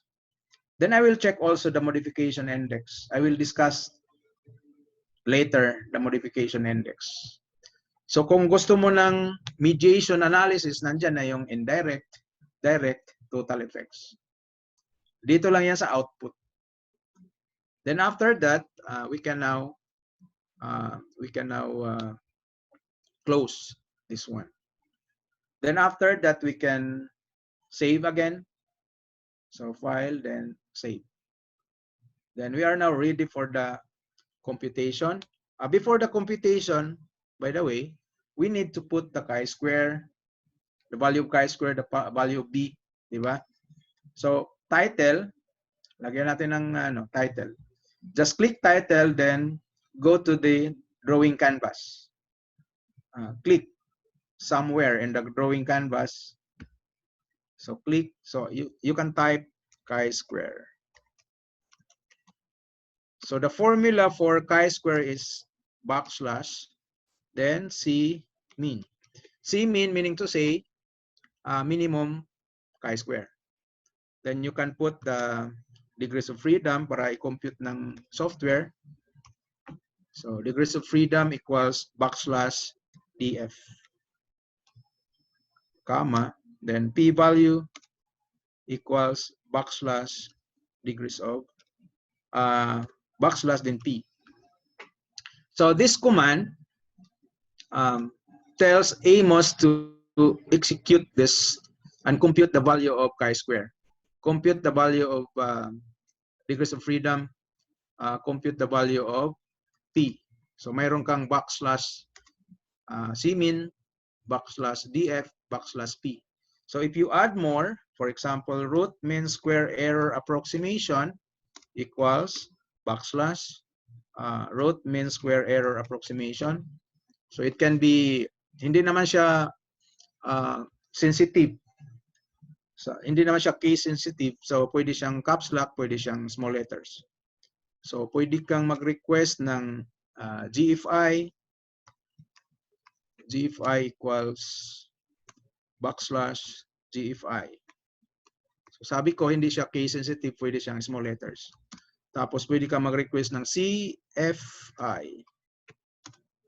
Yan. Then we have backslash, then CFI.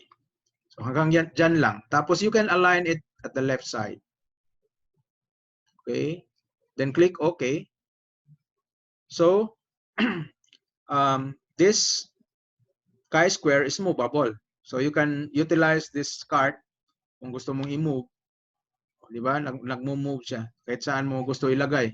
Pwede. Then you can click save again. Do not forget to save.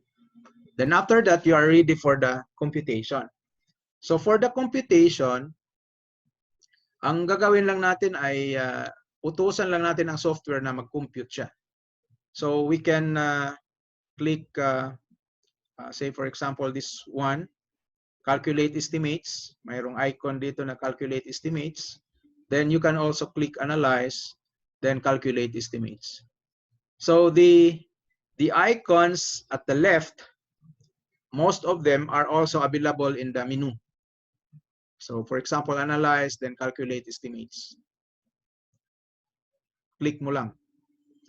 Then there is a note, warning by Amos. Sabi niya dito, Amos will require the following pairs of variables to be uncorrelated.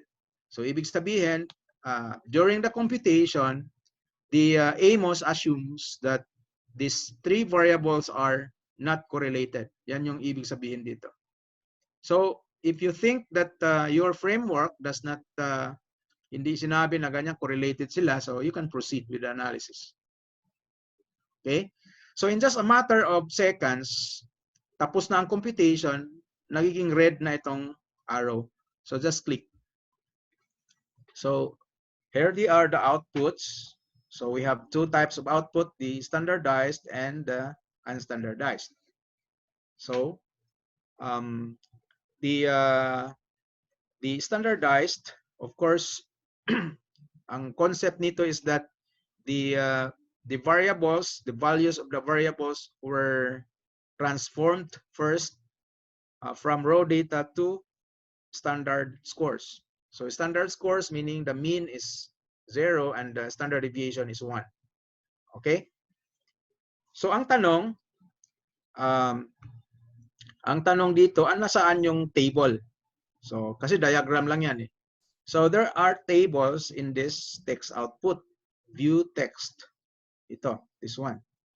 So the view text also, this view text can also be seen in the view, may view command dito. View text output, this one. So pwede kang dito titingin sa view, then text output. Click mo. Okay. Yan. These are the output. Then if you want to know the estimates, so here, the estimates are very clear. For example, educational level going to Salbeg. This is the regression weight. This is the standard error. This is the critical ratio. Critical ratio yung CR. Then the P stands for the P value.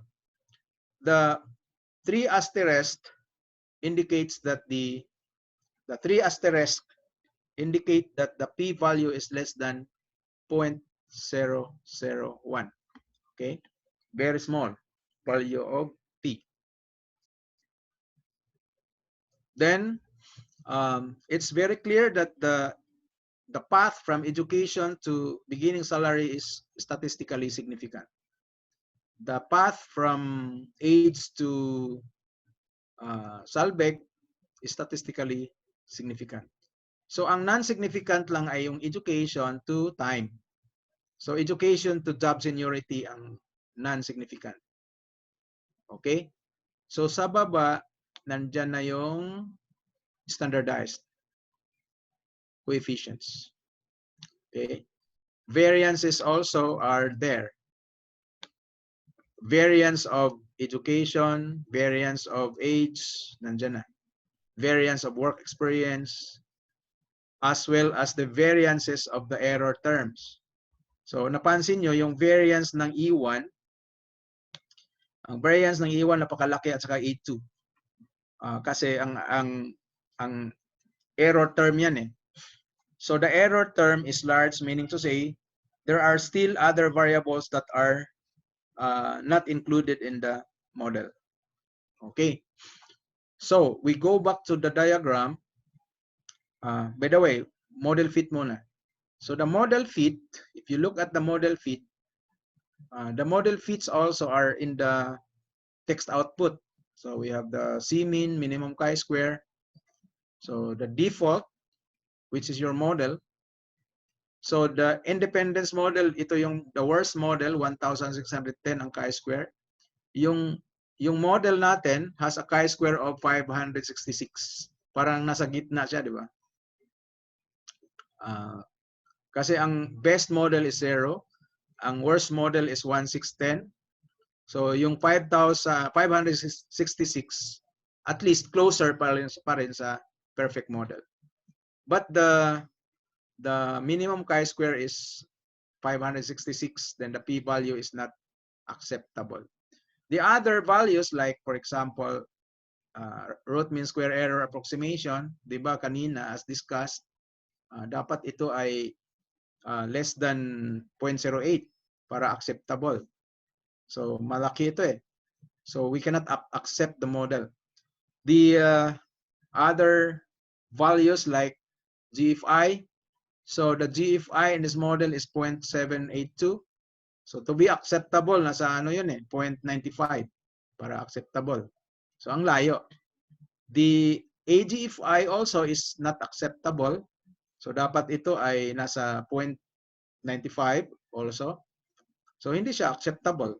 So in short, doon sa diagram natin, nandito naman din yung root mean square error approximation, hindi siya acceptable. GFI is also not acceptable. CFI is also not acceptable. So if that is your framework, hindi pa pwede na i-report mo yan.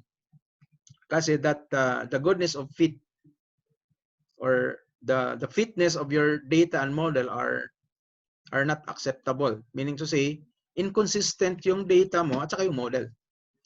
So you look for a better model. Okay. So how to check? How to check? So ang gagawin mo, you go to the text output again. Again, pwede dito sa view, pwede rin dito sa view text icon. So you click that. I think hindi ko na close kanina. Sorry.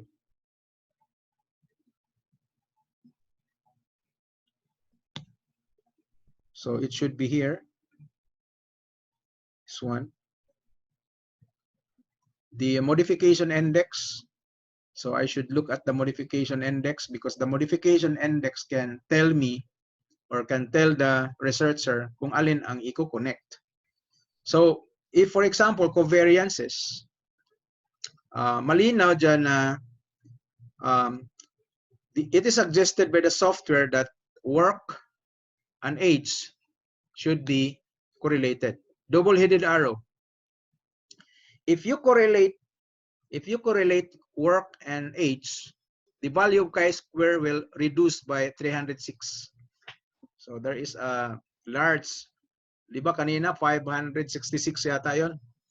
Kung i-drawing daw natin yung double-headed arrow from work to age, mag-reduce ang chi-square ng 306.234. That is called modification index. Okay? If you draw also the line or the arrows, double-headed arrows, correlation, if you correlate work and education, 30 of the chi-square will reduce. If you draw a line or draw a double-headed arrow, meaning if you correlate age and education, 36.805 of the chi-square will reduce. So tawag natin dyan is modification index.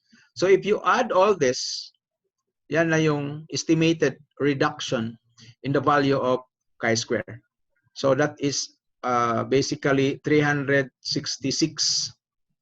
okay, or 367 or 372 pala yan. 372. Tama ba? Yes. Okay. So there is a, we expect that the chi-square will reduce by 360 as much as possible. So we follow this. If we follow that,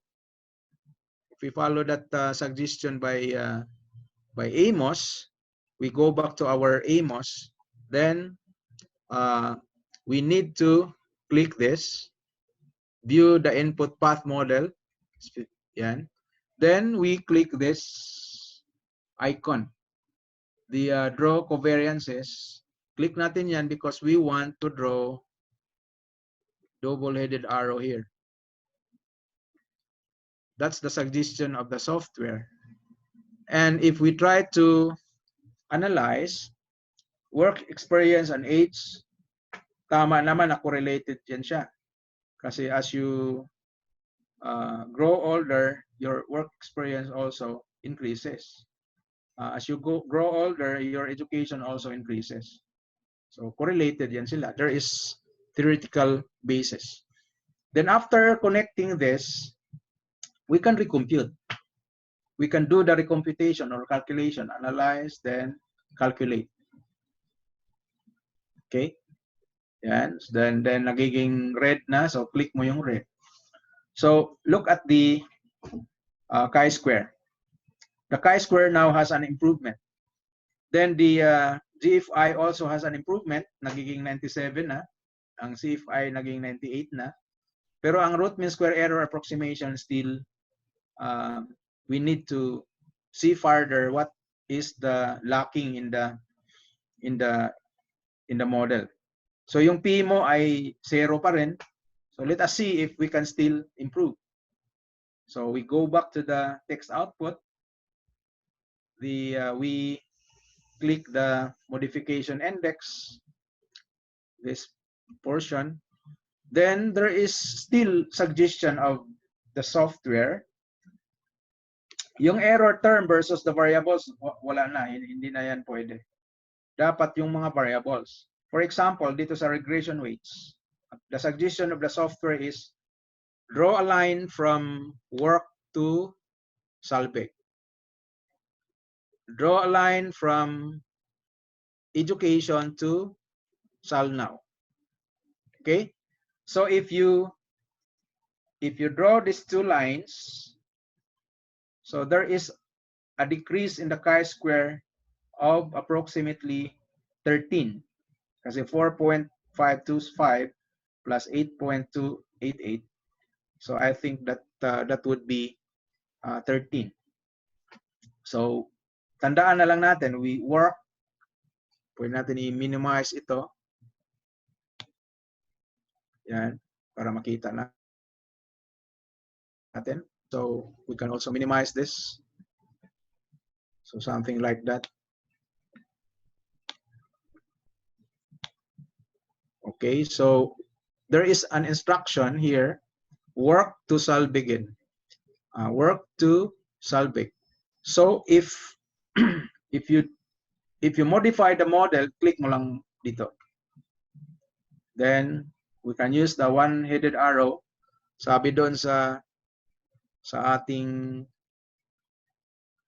result, you draw work to salvage. So this one to this line. Then we have educational level to now. So education to current salary. Okay, so that's it. Then after that, we compute again. So compute again, calculate, analyze, then calculate estimates. So look at the output. Click mo yung red. So the p-value now is 0.095. So the p-value looks good. So there is an improvement in the p-value. So ibig sabihin, yung una nating model, hindi yun acceptable. The model that we have drawn earlier is based on the framework. And now we modify the model. The modified model is the acceptable one, right? So the modified model is the acceptable one. So if, for example, this is your final model, kasi tiningnan mo ang p-value, okay na. Ang root mean square error approximation, pwede na. GFI is pwede na. CFI is pwede na rin. So, ibig sabihin, if this is your final model, then go to the text output. So yung text output natin, sorry. The text output natin, of course, we look at the estimates. We look at the estimates, then you found out that some variables are non-significant. Okay? So non-significant ang ibang variables. For example, age to salvage, non-significant.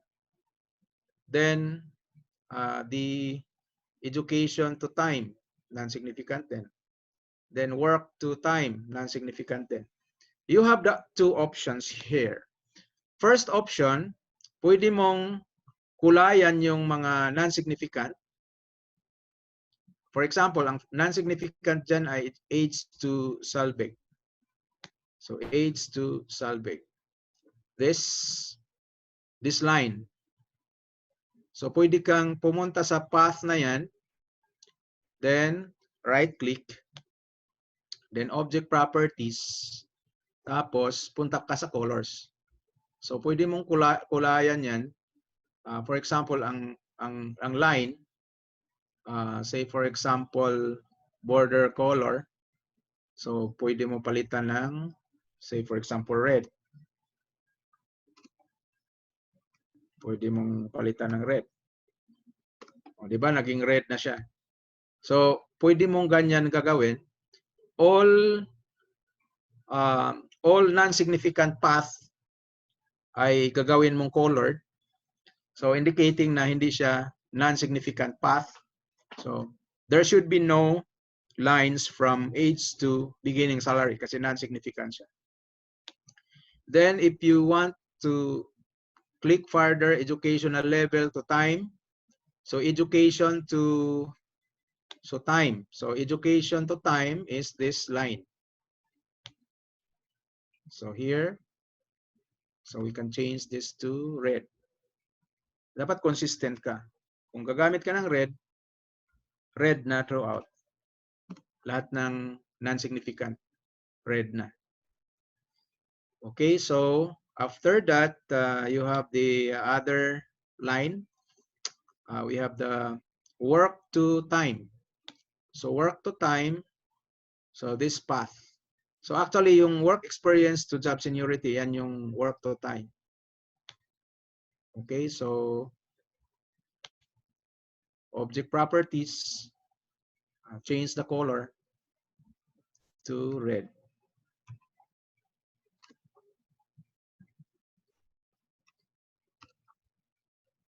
Okay, so this is our model. So lahat ng pula are all red lines indicate non-significant path. Pwede ka rin mag-drawing ng panibago kung gusto mo. Then gayahin mo yung path analysis kanina na presentation ko sa page 2, may slide na dotted lines or dash line. But basically ito na yung ating model. So this would be our final model if you want.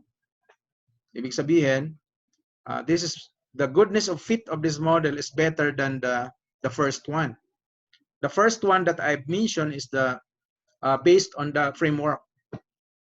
Meaning to say your framework does not work actually. So ito yung save ko.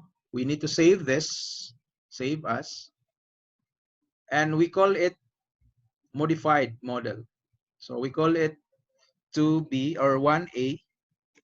So we call it modified path model.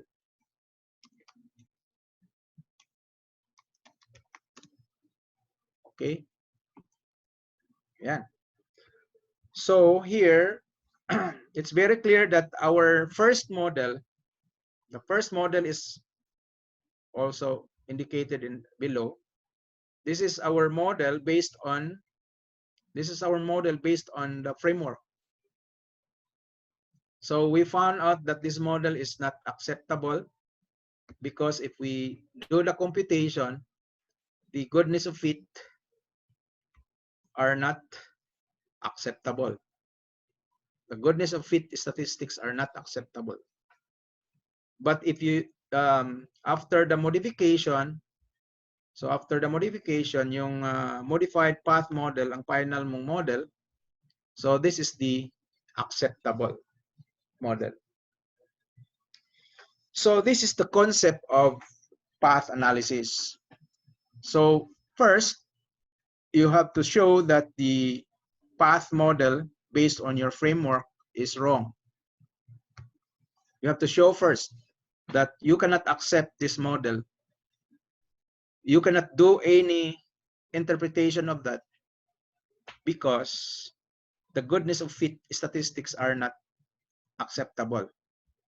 So that is the reason why you need a further investigation of your model. Then after some modification, guided by the data and theory, you come up with this new model. So your new model now is the final model. Okay? So your final model, of course, yan yung ilalagay mong additional section doon sa ano mo, sa results. I do not know your format in PUP, but in publication, there is results section. Research publication generally, especially Scopus journals, there are sections for results. So you can add these results or this diagram as part of your result. So the old one or the first path model does not work. So that is the reason why you propose this final model. And your interpretation should be based on this new model. Okay, so that is one possible solution. Kasi yung mga panelists magtatanong kung ano yung pula. So of course, yung red ones, gagamitin mo yan to indicate that the path for that is non-significant. So para maklaro yung mga coefficients dyan, you can use the move parameter values, this one. So ibig sabihin yung placement ng mga coefficient. So for example yan, nagmo-move kasi yan eh. So para maitama yung placement niya, pwede mong baguhin. Yan. Ito, saan mo ilagay? Para malinaw. Yan. So that's it. Then you can improve your model later on kung mayroon ka ng magandang model. So for the standardized estimates, usually ito yung pre-present because yung correlations dito, kung standardized, ibig sabihin ang lumabas ditong coefficients are correlations. Pero kung unstandardized, ang lumabas ditong numbers are covariances. Okay, naintindihan niyo yung ibig ko sabihin. Ito, kung unstandardized, covariance ito. Pero kung standardized, these are correlations. Okay, so that's one possible way. We do not remove. We retain the path coefficients, although they are not statistically significant.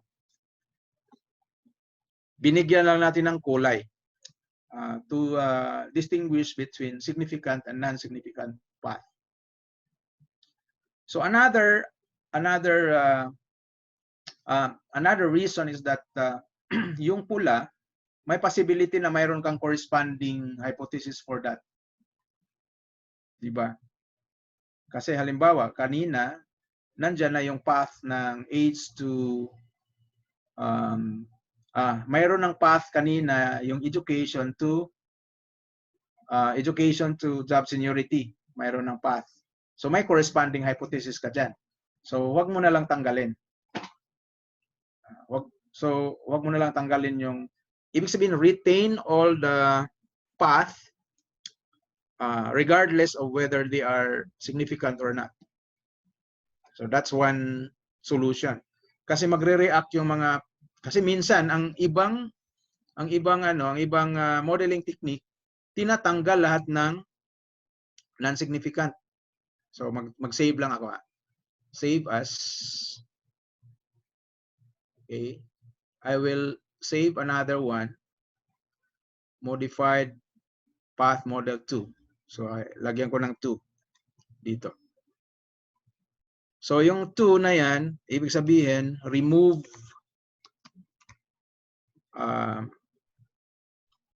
non-significant path removed. Save. So in other words, there is another technique that your final model should be clean. In other words, you can remove the non-significant path. Can remove that, then save, calculate. Okay, so this is your model. So the p-value now becomes larger after the removal of non-significant path. Your root mean square error approximation becomes smaller after the removal of the non-significant path. So ang weakness dito, pwede dito, allowed dito sa mga publications. Ang weakness dito, kapag sa thesis or dissertation, magre-react na naman yung mga traditional na advisors or traditional panelists. Sabihin na bakit tinanggal mo yung path from education to job seniority na kasama naman yan sa hypothesis mo. So either this one can be, maganda ito kung sa publication. Then okay yung isa, this one,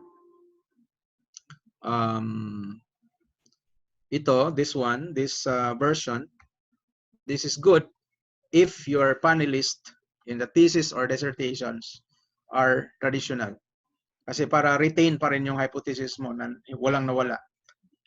Kasi yung hypothesis mo mayroon pa rin path coefficients, mayroong path coefficients as well as the p-values. So malalaman niya kung significant ba yung hypothesis mo or not. Okay? Whether you accept or reject your null hypothesis. So alam niya. Kasi yung corresponding path dyan, mayroong coefficients, mayroong corresponding hypothesis. So you will know which hypothesis is to be rejected, which hypothesis is to be accepted. Kung ganyan ang technique mo na i-color coding mo na lang yung non-significant. Okay? So I think I need to proceed. I need to go back to my slides for the wrap up because I have for example, in terms of the drawing, I provided here a guide on how to draw the empty boxes, how to type the variable names. Yeah. Then, of course, for the testing the model, global fit and parameters, to do this, calculate the estimates. The global fit statistics such as chi-square test should be non-significant to be an acceptable fit. So improve the model in case the p-value is less than 0.05. Use the alternative fit indices in case non-significance of the chi-square cannot be attained. So fit indices are presented in the appendix. So a model being tested is constructed based on theory. We call it model testing. Okay. So how to find an adequate model? So let us summarize. So here we have a model is adequate at a certain level of confidence if the following requirements are met. First, the model is theoretically correctly specified. Okay, so the data fit the model, then goodness of fit is evident if the p-value associated with the chi-square is greater than 0.05. No evidence of acceptable fit if the p-value is less than 0.05. Then correct the model if the p-value is less than 0.05. Like what we did earlier, we found out that the model based on the framework, the p-value is less than 0.05. So we attempted to improve the model, and we successfully produce an alternative model. Okay, so here this is an example of acceptable model, because the p-value here is greater than 0.05. Okay, then the p-value is 0.098 actually. Then the chi-square is very small. So yan ang output natin. This is an example of misfit, meaning your model and data are inconsistent. Misfit in the sense that your p-value is less than 0.05. So it means that you need to improve further your model. Then how to correct. So I provide here a guide on how to correct if the data misfit the hypothesized model. Hypothesized model meaning the model based on your framework. So some corrections in the model are needed. So two approaches. First, use theory and remove restrictions one by one until the model fits. Okay, use the data at hand to remove restrictions one by one until the model fits. So number two, the approach number two is what we call it data driven, because we use the data at hand to remove restrictions one by one until the model fits. Like what we did earlier, we remove or we add some path based on data, based on the dictate of the data. So in this approach, theoretical considerations do not matter. The analyst uses clues from the data itself to improve the model. So data-driven, 100% yung number two. So yung number one, use theory and remove one by one until the model fits. Pwede naman pagsamahin yung dalawa, both theory and data. Okay, so procedure for model correction. Kanina, I introduced to you modification index. So the modification index is basically the amount of chi-square, amount of reduction in the chi-square. So MI is the expected drop in the chi-square in a restriction. Remove the restriction with the highest MI. Ibig sabihin, kung kagaya kanina, ang education to salvage, education to current salary, sinuggest ng software na i-connect. So meaning to say, remove restriction, meaning to say you have to draw a line between variables with the largest MI. Then calculate the estimates and see if the data fit the model. Then if the data still misfit the model, repeat step 1 to 3. So it is a repetitive process like what we did earlier. So mayroong mga terminology, for example, restriction. For example, ganito yung model mo. Dahil naka-connect na lahat, yung educational level, Salbeg, Salnow, assuming that this is your model. So the correlation model has no restriction because all boxes are already connected. So no more restriction. Yung arrow na hindi na-connect, like in the right side, the arrow from educational level to Salnow were removed. That yung hindi na-connect equivalent to 1 restriction. And 1 restriction is equivalent to the 1 degrees of freedom. 1 degree of freedom. Okay. So for our example, you have the education, you have the age, you have the work experience. So if you run the model, there are 4 restrictions in the model. Yung restrictions na tinutukoy natin, yung path na hindi na-include in the model. For example, education to current salary, wala. Then age to current salary, wala din. Then work experience to current salary, walang line din. Then direct effect from beginning salary to job seniority, walang line din. So there are 4 possible restrictions. 4 possible lines na makapag-improve sa ating chi-square. Okay? Then, if we try to draw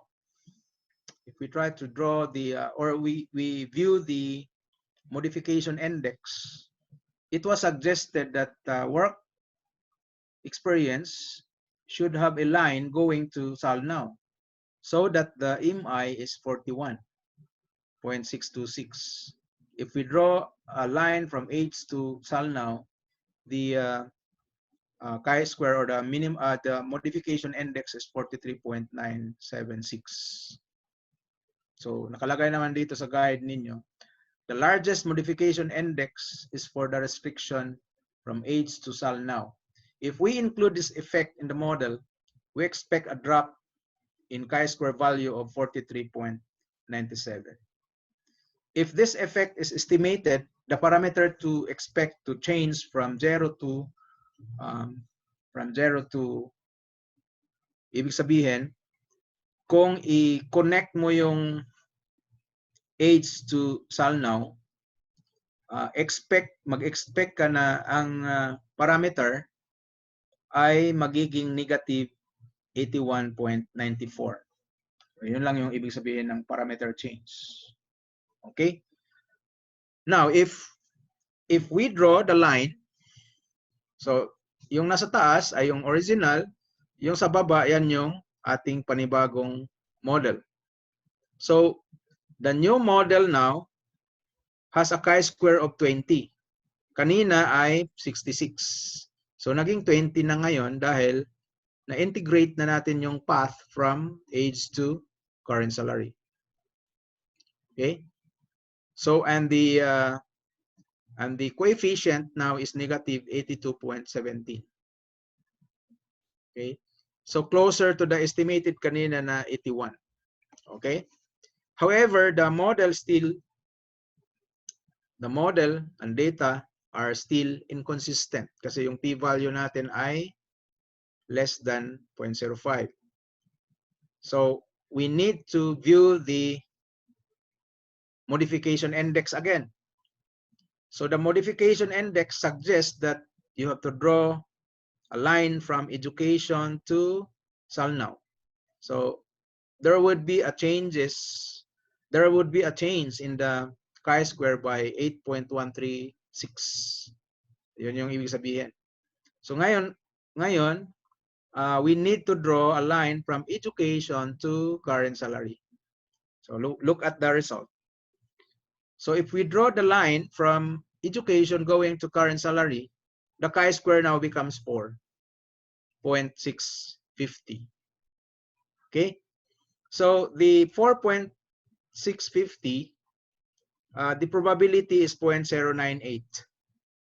So it is now acceptable, meaning to say the model fit is satisfactory kasi naging greater than 0.05 na. Okay?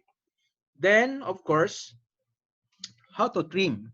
Yung final na ginawa natin kanina. Again, you can use this model without trimming, but for publication, you can trim further. You can remove the non-significant coefficients. So removal shall be done one by one. So we have the steps. Remove the parameter that has the highest p-value. Re-estimate the model, meaning to say recompute. Check if the model still fits. Then if the data misfit the model, reintroduce the parameter. Meaning to say if you remove, kung hindi mo i-remove, nag-improve. Pero kung i-remove mo, pumangit ang model fit. So i-reintroduce mo, ibalik mo. If data fit the model, accept the model tentatively and repeat the procedure starting at step 1 again by removing the next non-significant parameter. So it's basically a repetitive process from step 1 up to 5. So if you follow that approach, you follow that procedure, then ganito ang mangyayari sa ating model. So this is our final model. If you want to trim, recompute the coefficient. So mayroon kang mga p-values dito na non-significant. So age is the first candidate for removal. So if you remove age, line from age to beginning salary. So age to beginning salary you can remove. This is the result. And still, if you look at the final output for the output, the line from age going to job seniority becomes non-significant. So you can still further remove. So this is now your final output. So no more line from age to job seniority, no more line from work experience to job, no more line age to beginning salary. So all coefficients now are statistically significant. So ang goal mo lang dyan ay tatanggalin lahat ng non-significant coefficient or non-significant path. So the model fits better. So the p-value now is greater than 0.05, specifically 0.133. The model is parsimonious, meaning to say less number of path. Parsimony ang gusto natin. Then all remaining parameters are highly significant. So these are the characteristics of your present model. You can propose this final model for in place of your framework. So the framework does not work. So you have to suggest or propose this final model. Okay, you can do like this. You can trim the model for if you want a publication. But if, for example, for thesis purposes, yung result dito pwede na. Lagyan mo lang ng kulay. Okay, so I think I am done with my discussion about path analysis. So don't worry about the